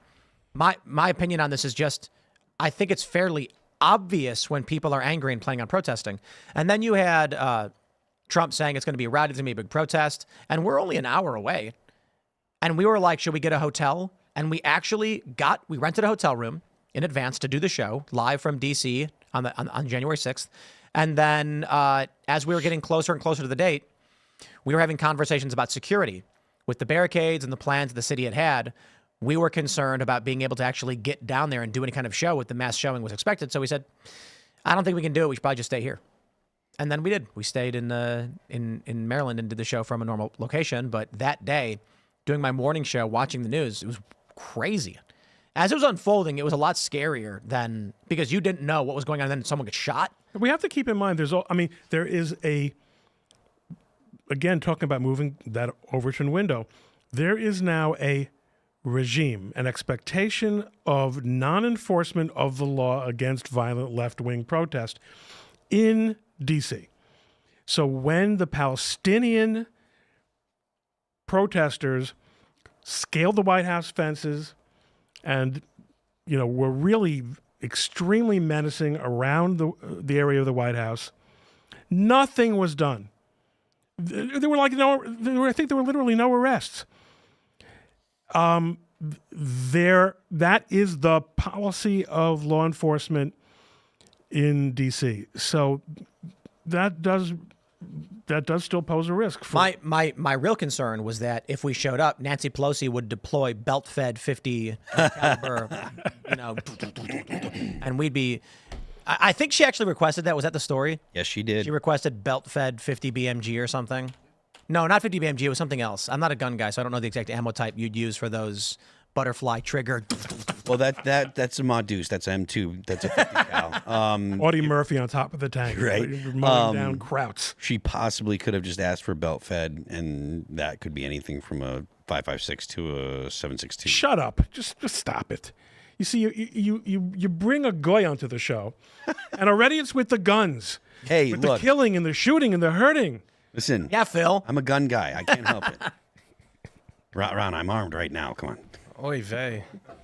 Welcome to West Virginia. Yeah, right. Well, look, as long as the I like to entertain the idea that the left has basically given up and they're isolated to the far corners of the internet in places like Blue Sky and they're not going to show up.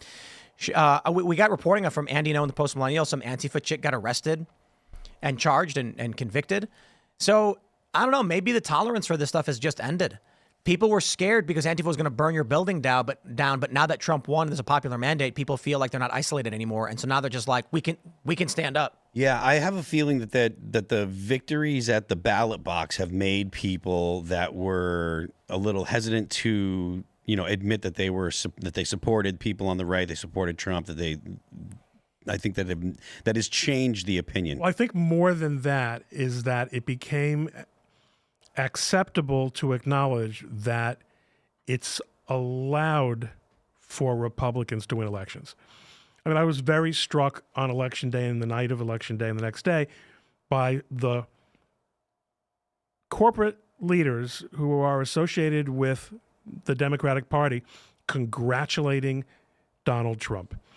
That I don't think would have happened in 2020 if he had won in 2020. Of course not. He succeeded in normalizing himself as a person who is entitled to be elected president if he wins the election. Did you hear what he said?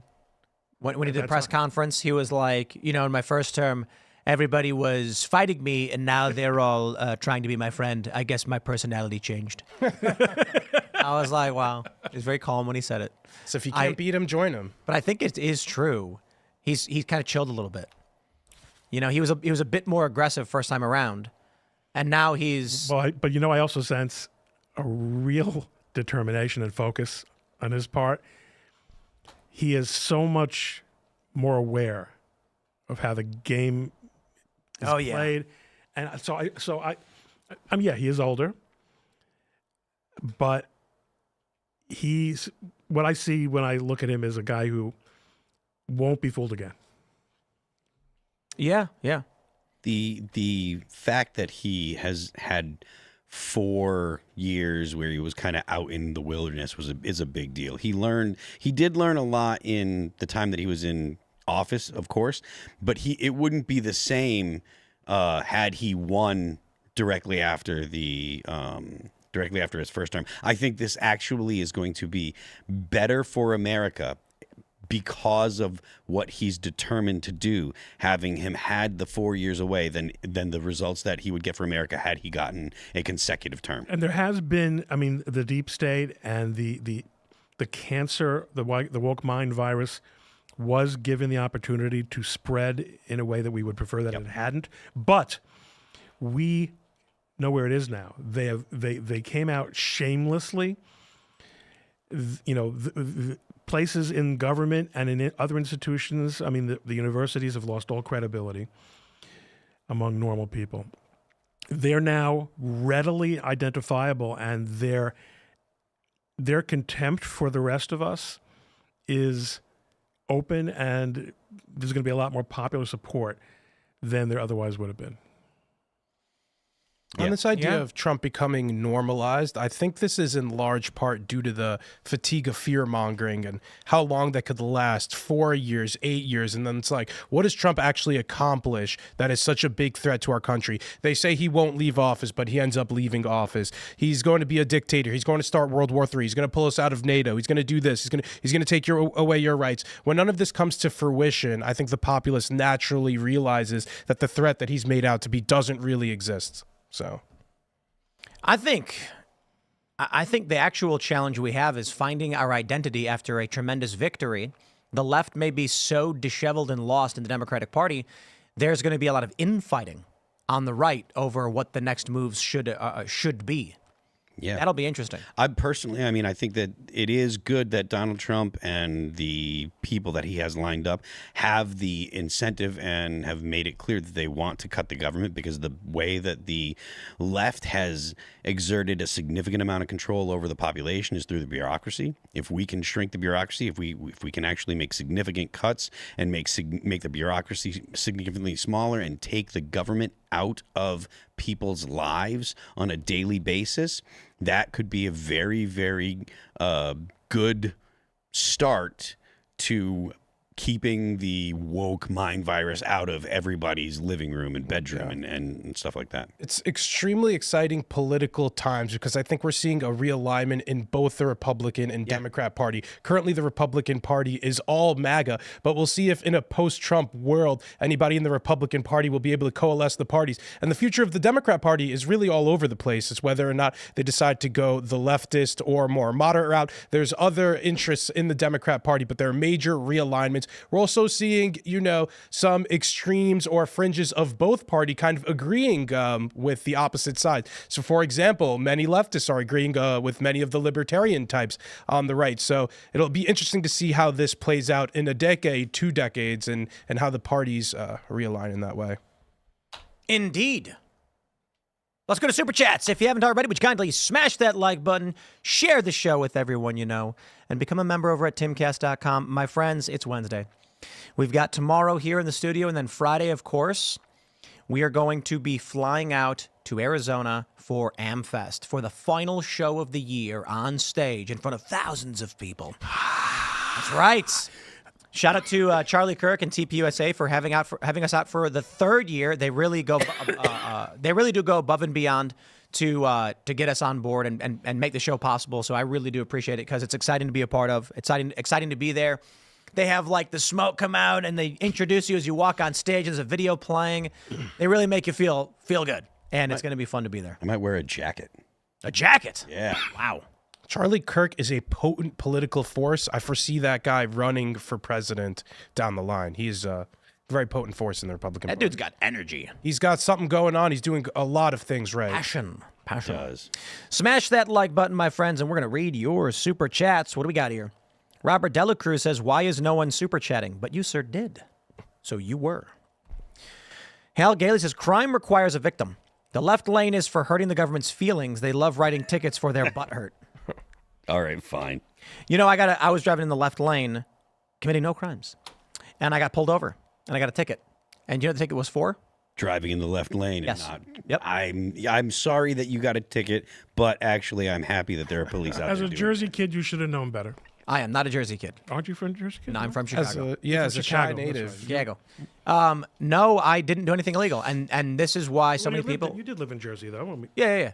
and so I'm sure you learned what our laws are. And in New Jersey, you cannot drive in the left lane. Can't do it anywhere, apparently. It wasn't like I was driving the left lane for an hour. I got into the left lane. I was there for a couple minutes, and then a cop pulled me over, and I was like, is there a problem? He's like, you're in the left lane. And I was like, yeah, I had just passed somebody I didn't get over. And he's like, well, you were in there too long. Was that recently? This was 15 years ago. Okay. And then they took my license from me. And 15 years ago, the world's completely different now. Is that how bad the super chats are? Is that? no, it's Phil saying the left lane is for crime. I was like, Oy vey. I too have been accused of a crime in the left lane for simply being in the left lane. We'll get there, Ron. You'll All right. Let's go. Kieran the Meat Man says, we need a show with Ian and either Phil or Grumpy Old Man where they talk about graphene and spiritual power, etc. It could be comedic gold. I feel like any podcast with Ian is a valuable show because it's entertaining. Like, there's a lot of people who hate on Ian, but they need to understand that if you enter into the show understanding who and what Ian is, you enjoy it. But there are a lot of people who are very serious. So when Ian asks something that doesn't seem to make sense or they don't understand it, they get angry because they want a very serious, top-level, Atlantic accent conversation. And then Ian might say something weird like, it feels good to stick your finger in a cow's mouth, which is one of his most famous quotes on the show. Yeah. He told that to Elijah Schaefer and Sydney, and it was very funny. But I agree that if you were to get Ian on a show with, anybody, I think Ben Shapiro and Ian would be hilarious. Oh, that would be. That's matter meets antimatter. Right? Could you imagine Ben just being really frustrated, being like, Ian, like, I don't know what to say. You know, I think that'd be hilarious. All right. I mean, Ian is kind of all feeling, isn't he? Yeah. He emotes. Everything is kind of an emote. I know he has a lot of out there ideas. He's not the only one, but I will say this. He's one of the best, youngest looking 40-some-odd-year-old men that I know. He's 50. He's 50. And when you look at the guy, it's like, I don't know, graphene, I don't know what you're eating, juice you're drinking, but he's 44? doing something right. The first time I saw him, I thought he was younger than me. I'm 31. He looks like a young something. Well, Maybe it's the genes. I don't lack know of sun. Something. I'm not joking. He's doing a lot of things. I just can't sun ages pinpoint. It's the sun? Yeah. So you can actually look at the images of. There's a famous photo of twins. One worked in the sun and one drove a truck, and you can see like there's the person who worked outside. Their skin is really damaged and old. Just has this youthful glow. That guy. All right, let's grab some more super chats. Raymond G. Stanley Jr. says, Tim, I went to the dentist. He wanted to fix my tooth abscess or I could die. I told him to shove off. He must not know that I'm proudly mouth positive. Yeah, it's in reference to the body positivity movement. Because I was talking about San Francisco hired that fat activist, and she says you have the right to remain fat. And I'm like, you do, but you'll die. I think you have a right to be out of shape. Anybody wants to be, and I have a right to shame you. So be it. Raymond G. Stanley Jr., we're doubling the fluoride in your water to make your teeth better. I'm sneaking it in your stuff. Okay. Buddies says first. LOL. Bro, you were so far from first. Sixth. Fifth. All right. V. Bent says stop funding Palestine, stop funding Ukraine, stop funding Israel. I think America is best off funding America, but I have an idea. Guys, I want to give Ukraine, Israel, Taiwan, I want to give them $1 trillion. I propose this bill be put forward by all Republican members of Congress and Democrats, if they're interested, where we pledge $1 trillion each, so long as we've secured our border, got a job for all the people who are struggling to get work, after we've solved the healthcare problems, after the unemployment level is stable at a certain amount for a certain amount of years, after we've ended any trade disagreements, ratified treaties, withdrawn our troops from all these other countries. Once we've solved all of our problems in this country and we have extra money lying around, maybe then the conversation can be had about whether or not we give that money away. But we cannot be a country with a problem of crime, with a problem of infrastructure failing, with a porous border, that at the same time as there are hurricane victims in North Carolina, we're giving our money away. Let me just ask you a hypothetical question. What if, and I have no problem with cutting off the foreign aid, including to Israel. I think it's the worst thing for countries to become dependent on foreign aid, and it's bad for the relationships, all the things. If I told you I could solve the border crisis by giving $50 million to Mexico, let's just say $50 million would solve that problem. How? No. No deal. Another. Or okay, how about this? Or we can spend $100 million in Texas. Okay, here's a pitch for you. I can give you $100, or you can give me $100, and I'll sell you the Brooklyn Bridge. I don't know. So you're refusing to accept my hypothetical. Mm-hmm. You're saying it can never be the case. No, I'm asking. Sending money. I'm not. I'm saying if you're going to tell me for $50 million being given to Mexico, it would solve the border crisis, and I say how, and you don't give me an answer, the answer will be no. In other words, you can't answer the hypothetical. What if I said 100? What if I said $5 billion? Maybe there's a misunderstanding. If anyone comes to me and says, I propose a plan to solve this crisis, my plan involves giving X amount of dollars to a foreign country, I say, and what will that do? Okay, so I don't care what you're asking money for. I'm always going to ask you, what does the money go towards? Right. If your hypothetical is, you have a plan that we all looked at and go, wow, that's going to solve the problem. Right. Yes. Then it would be worth it. Yes. So that's the problem. When you say we need to solve all our problems before we spend a penny overseas, there are American interests that are affected by our spending overseas. Now, I think right now our spending overseas is like a drunken sailor. And the social, the cultural warfare and the woke crap that the State Department has been trying to import into other countries, especially countries with traditional cultures, is disgusting. It is, and it's the height of arrogance and ugly Americanism. But there are smart ways to use foreign aid. Agreed. Yeah. Okay, we can all go home. I believe that properly appropriated foreign aid can actually avoid war. It can stop us from needing to launch incursions into foreign countries. Exactly. Trade agreements, diplomacy, and the path towards wealth can be done effectively. I think that's economic diplomacy. And so my point wasn't that we cut off all foreign aid, period. It's if you want to give Ukraine $250 billion, I'm sorry, not when there's hurricane victims. But if there's a proposal for a budget per year, and we can talk about what the number's supposed to be. The lack of accountability to money that's gone to Ukraine is the scandal of the baby brand new century. The blank check, you think it was like a Chicago school board or something, All right. Wyatt Caldenberg says, Tim, why do so many right-wing YouTube influencers act like my 1950s gossipy grandmother on her party line phone? It's embarrassing and childish. I was thinking about this because I look at analytics every day. I look at... In other words, you understood that question. Yes. So I check analytics. I look at competition. I look at other channels. I try and figure out, what generates higher view counts and what are people interested in. I want to know what's going on. However, I will only ever record a segment if I'm interested in talking about what the segment is, because I don't write scripts. I don't pre-plan arguments. I literally see stories that I'm interested in, and I'll put them together, and then I'll press record because I want to express myself, which is why yesterday I only had 4 instead of 6. Because it was a drastically slow news day, and I was like, I'm not going to try and just press record for the sake of press record. It's not going to happen. However, many of these other big YouTubers don't have membership programs. See, as a Timcast member, I don't really have to worry about loss of revenue from not doing videos on a regular schedule. I used to 4 years ago. We launched the member program, and as I've long said, you guys as members give me the opportunity to actually try and do good work. Because before, if you got sick and you didn't produce a YouTube video, that money was just gone. And that means you can't pay the bills. That's scary. So these other YouTubers who are going full gossip, I'm not going to do it unless it's something I'm truly passionate about. I was talking about the Brett Cooper contract because I love talking media contracts. I love the inner workings of the media industry and the lying, the cheating, the stealing, and all the dirty stuff that goes on at these big corporate news outlets.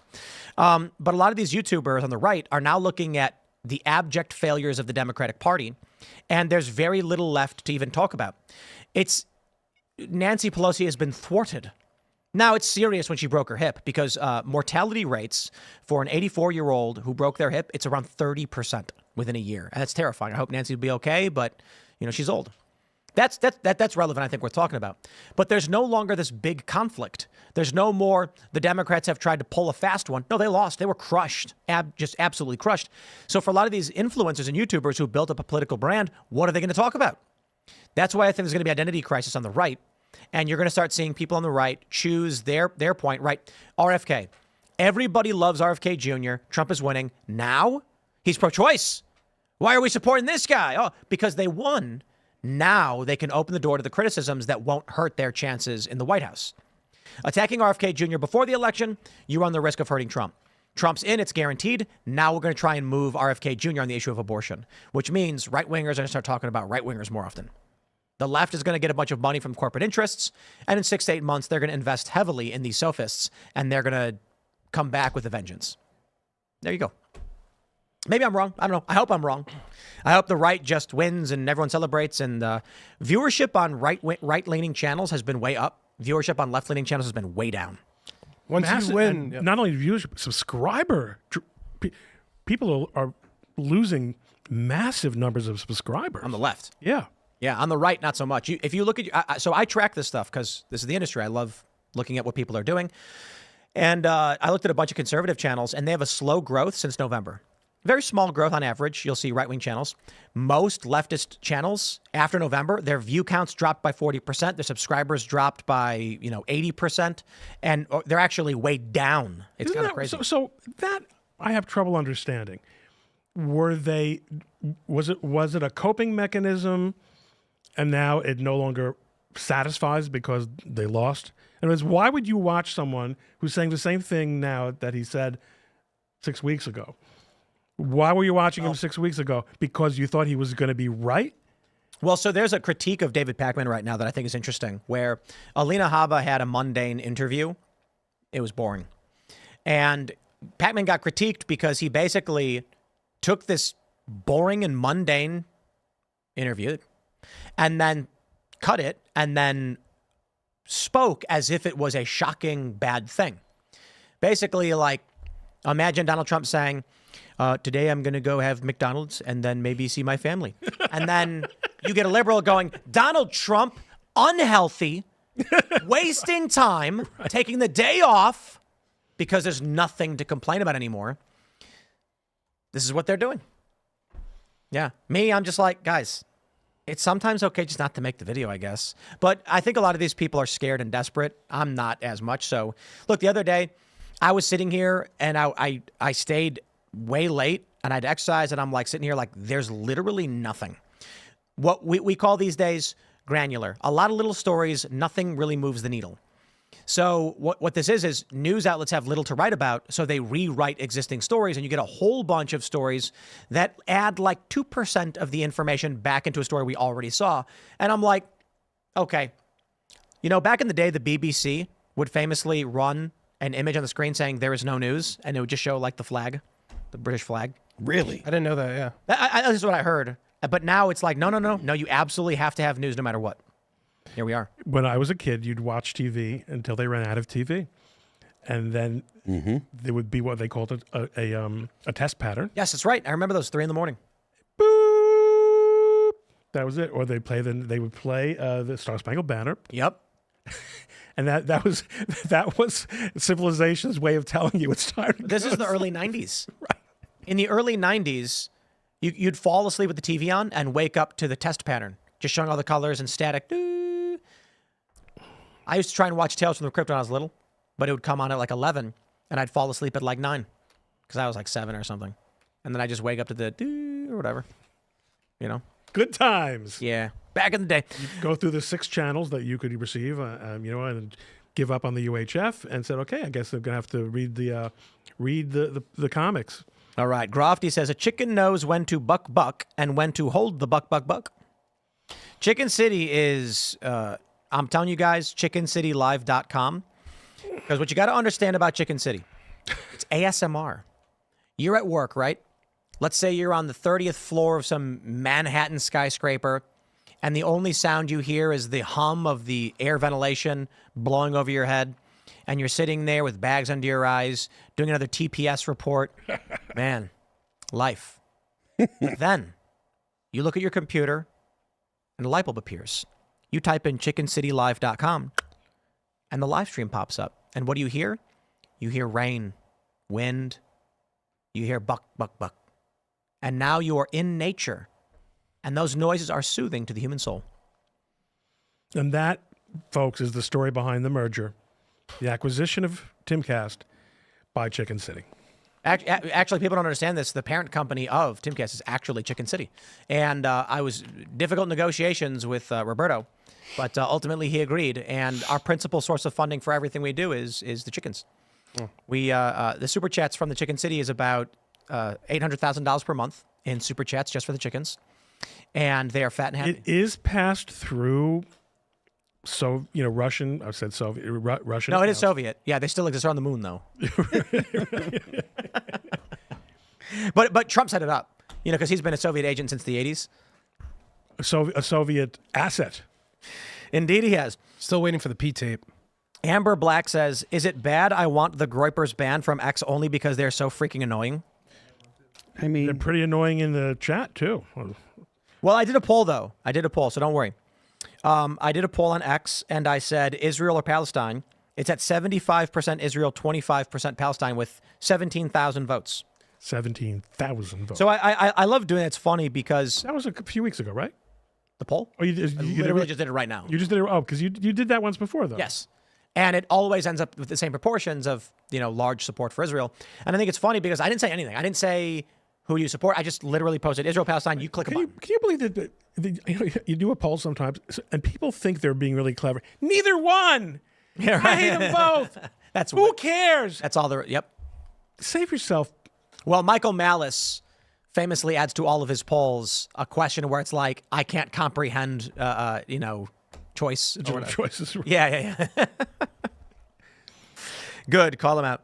But it's funny because what they do is the people who the first thing I'll say is they're liars, largely.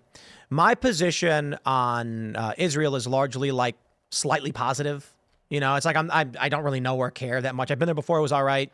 I understand the criticisms of their military actions and the government, all that stuff. I think, if you want to criticize the Israeli government, fine, as long as you understand foreign policy and it's not your whole identity. And so I criticize what I call Israel derangement syndrome. And that is when someone's whole identity only exists around Israel, which is insane. For example, we had a journalist on the show, and one of our callers asked about the fentanyl crisis in West Virginia. And within 30 seconds, he was talking about Israel again. And I said, my guy, we are talking about West Virginia. And he tried to justify why we had to talk about Israel in the context of opiates in West Virginia. And I was just like, okay, dude. Like, that's Israel derangement syndrome. Now, what happens is the people who suffer from Israel derangement syndrome don't like that. They don't like that's been identified. So what they do is they counter by saying, Tim thinks all criticism of Israel is Israel derangement syndrome, to try and do an inverse. Tim, no, we've done a lot of shows where, Luke's been critical of military actions by Israel, and we've had Dave Smith on and Clint Russell and Josie, and we've talked about the libertarian positions, but pertaining to whether we fund Israel, whether their actions are justified. I think having a conversation about our military allies and the actions they take is 100% justified. What I think is absolutely psychotic is when someone then says, but Israel controls the United States. And I'm like, then why are we giving more money to Ukraine? Well, it's because Israel wants Ukraine to have the money, not Israel. I'm like, my dude, we have given more money to Ukraine than we've given more money to Ukraine in 2 years than we've given to Israel in 50. Yeah. Like Ukraine, the U.S. clearly has its interests, but largely my point ultimately is why these polls are funny is it's an internet hive. And so what they'll try to do is they'll bombard people with these comments, dislikes, etc., in an effort, or the chat, in an effort to convince them the audience actually supports one idea over the other. Sock puppetry. Well, fortunately, I'm not an idiot, nor am I weak-willed, so I don't care if the audience is going to spam, anti-Semitic or anti-Israel things. I'm drawing a distinction between the two. I have a view on the matter that's not going to change based on the audience yelling. So what ends up happening then is I post a poll, Israel, Palestine. Look at that. 75% says Israel. I didn't say anything about the country otherwise. The people who are spamming and saying Jews and yarmulke and whatever are a fringe minority that are trying to play an audience manipulation game to trick these weak-willed commentators into switching into a narrative about Israel and Jews that is unpopular and wrong. And a lot of these creators and a lot of these individuals on the internet are so weak-willed that the moment they see that they get 200,000 likes on one of these posts, or views or whatever, not likes, they immediately think, I'm going to do more of this. And there have been a series of influencers who had good ideas and were conservatives and were on X, started posting more and more unhinged things, where today you look at their profile and the only thing they ever talk about is Jews. And I'm like, that is called audience capture, manipulation, and those are weak-willed people. Extremely weak-willed people. Tim, thank you very much. Here's your bison stick.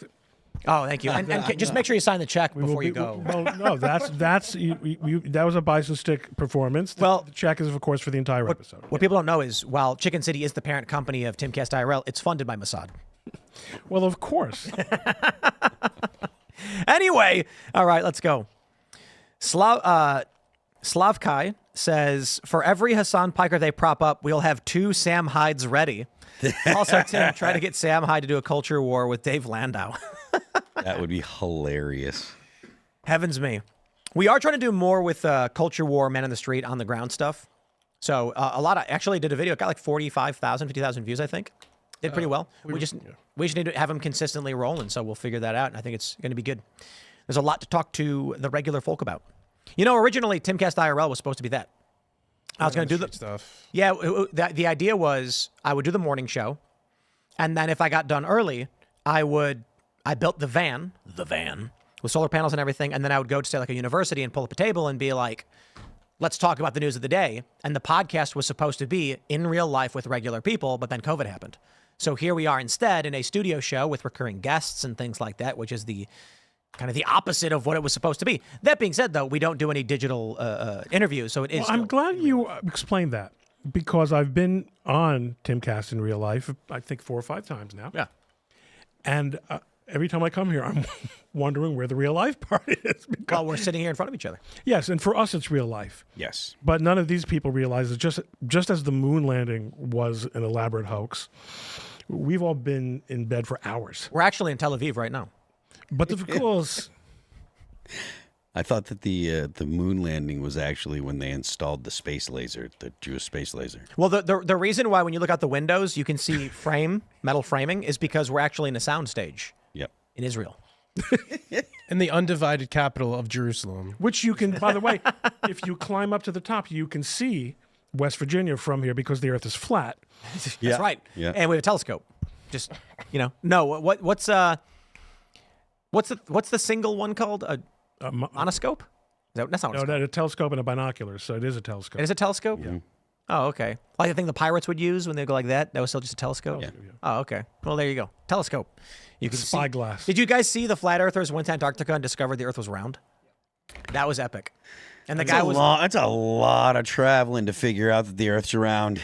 It's I kinda admire wild 'cause- them for going through with it and then saying, oh, no, we were actually wrong, instead of, oh, we did something wrong or our measurement tools are They got incorrect. to Antarctica, where they were met by the Mossad, who paid them off to say that the Earth was round. So you admit it. Of course. You can't do anything about it anymore. We control everything. Even the simulation of criticism of Mossad. That's all a psyop. So there's actually no opposition at all to Israel. That's a psyop. And all support is actually a psyop. Most people just don't even know what's going on or care. That's right. It's a PR campaign. All right. What do we have here? Let's see. Trudolf says cartoonist was killed in France for drawing Muhammad. Again? Or is it the old story? I'll look up if I don't know. another Charlie Hebdo type situation. Yeah. What have we here? The realtor staff says, fucking ridiculous for the amount of time it took the countless numbers of staffers to write 1,500 pages of ish. They could have just written an actual budget. Doge to the moon, please. Yup. Yeah, it's on Porpoise. Yeah. Speaking of porpoises, we got to swim with the manatees this past weekend. Yeah, in Florida, That's Tampa. sick. When we went down the next day, and so I didn't. I don't much care to swim with the manatees, but Richie and Allison jumped in, and we had this little guide, and this manatee was basically going to them and hanging out because it wanted belly rubs, and so when That's hilarious. yeah, and then when we were like time to go, it swam over and it wouldn't let one of the tour guides leave because she was giving it belly rubs. Yeah, it is fun. Manatees are big, doofy, slow things. They can go fast though, but they are fun. Sea cows. All right, what is this? What is Ian Slater says Mazel Tov for tonight's episode. Not Jewish, but have my yarmulke on standby in solidarity. Did Ben and Jerry set this up? I mean Ben and Jeremy. Sorry, it wasn't the ice cream thing. No, those are actually Palestinian guys. They're the Jews who hate Israel kind of guys because they live. Oh, Ben. I thought you were talking about Ben and Jeremy. I was like, those guys are No, Palestinians. that's right. Yeah, no. I once met a guy who was a fan of the show, and then he asked me something about if I thought something about lizard people. He was like, "Yeah, I think Trump's going to win. It's really great, but I'm concerned about the reptilians." And I was like, "Is this a joke?" And then he started saying a bunch of wacky stuff, and I'm like, "Man, there are people out there who fall for anything." Yep. That's scary. So I mean, but what? So what did he mean? I have no idea. Okay. He meant thought that he thought Hillary Clinton was a lizard or something, and Trump was fighting. I don't know if he's just being derogatory, like Chuck Schumer is a reptile No, figuratively he or was- literally. He was talking about how he's like big. He was like been watching Q, and then started reading into it, and he's concerned that the reptilians aren't going to let Trump win. And I was like, you mean like lizard people? And he was like, well, yeah. And I'm just like, it's hard for me to believe that there are people out there who actually think these things, that are walking around like living a normal life. But that's the internet for you. They all have equal say on the internet, too. The person who you're arguing with on the internet believes that reptiles run our government. Yep. All right. What is this? I don't know what that means. All right. We'll read one more here. Check out Richard Barris's The People's Pundit podcast from today. He revealed that more people seem to have found spirituality very interesting. Indeed. Well, my friends, if you haven't already, share the show with everyone you know and smash the like button. Become a member over at timcast.com because that members-only show is coming up in a few minutes. And we're going to reveal who really signs the checks for this show. Dun, dun, dun. You can follow me on X and Instagram at Timcast. Ron, do you want to shout anything out? Subscribe to the Lawyer Ron Coleman channel on YouTube. I'm really happy that people follow me on X, but I could use a little bit more love on the YouTube channel. It's not anything like Tim's, but if you're smart enough to follow it, then you might enjoy it. It's entirely possible that you're not. You're watching this program. You've watched this long, so maybe you are. But all you have to do is subscribe. I don't care if you actually watch. Okay. Otherwise, though, thanks for the opportunity. Oh, one more shout out. Harmeet Dillon. Yes. Harmeet Dillon, my former partner. I say former because I have stepped back from the partnership in the Dillon Law Group. Nominated by President Trump to be the head of the Civil Rights Division in the Justice Department. A fantastic development. Good for every American. Every American. She knows what she's doing. She knows how to do it. She's going to rock. Cheers to that. Ron, it's been awesome having you on the show and hanging out with you tonight. I wanted to say it would be cool to see if Trump tapped you as well, not just some Harmeet Dillon. I'm not on his radar. And I'll tell you the truth, I can't afford to work for the government any more than I already am. Maybe Harmeet Dillon would be nice enough to put in a nice word for you. My name's Elaad Eliyahu. You could find me on Twitter under that name. I'm a field reporter here at Timcast. Check out Tim Pool's Culture War channel. There's a video of me interviewing protesters outside of the Supreme Court on trans issues that they were protesting for getting puberty blockers to children. There'll be more on the ground reporting like that on Tim Pool's Culture War channel in the future. YouTube.com/Timcast. YouTube.com/Timcast. Thank you guys for tuning in, Phil. I am Phil That Remains on Twix, where you can subscribe to my Twitter page. I'm Phil That Remains Official on Instagram. The band is All That Remains, and we have a new record dropping January 31st, 2025. It's entitled Anti-Fragile. 10 songs. It's our 10th record. And if you want to get some previews, you can go to YouTube, Amazon Music, Apple Music, Spotify, Pandora, and Deezer. You'll check out Forever Cold. Everyone's writing that down. Good. Keep going. Excuse me, sir. I'm sorry. No, go ahead. You can check out Forever Cold, Let You Go, No Tomorrow, Divine, any of the streaming platforms. Ignore Ron. It's great stuff. Ignore Ron. It's the best. Ignore I listen Ron. to it nonstop. Don't forget The Left Lane is for Crime. We will see you all over at timcast.com in about a minute. Thanks for hanging out.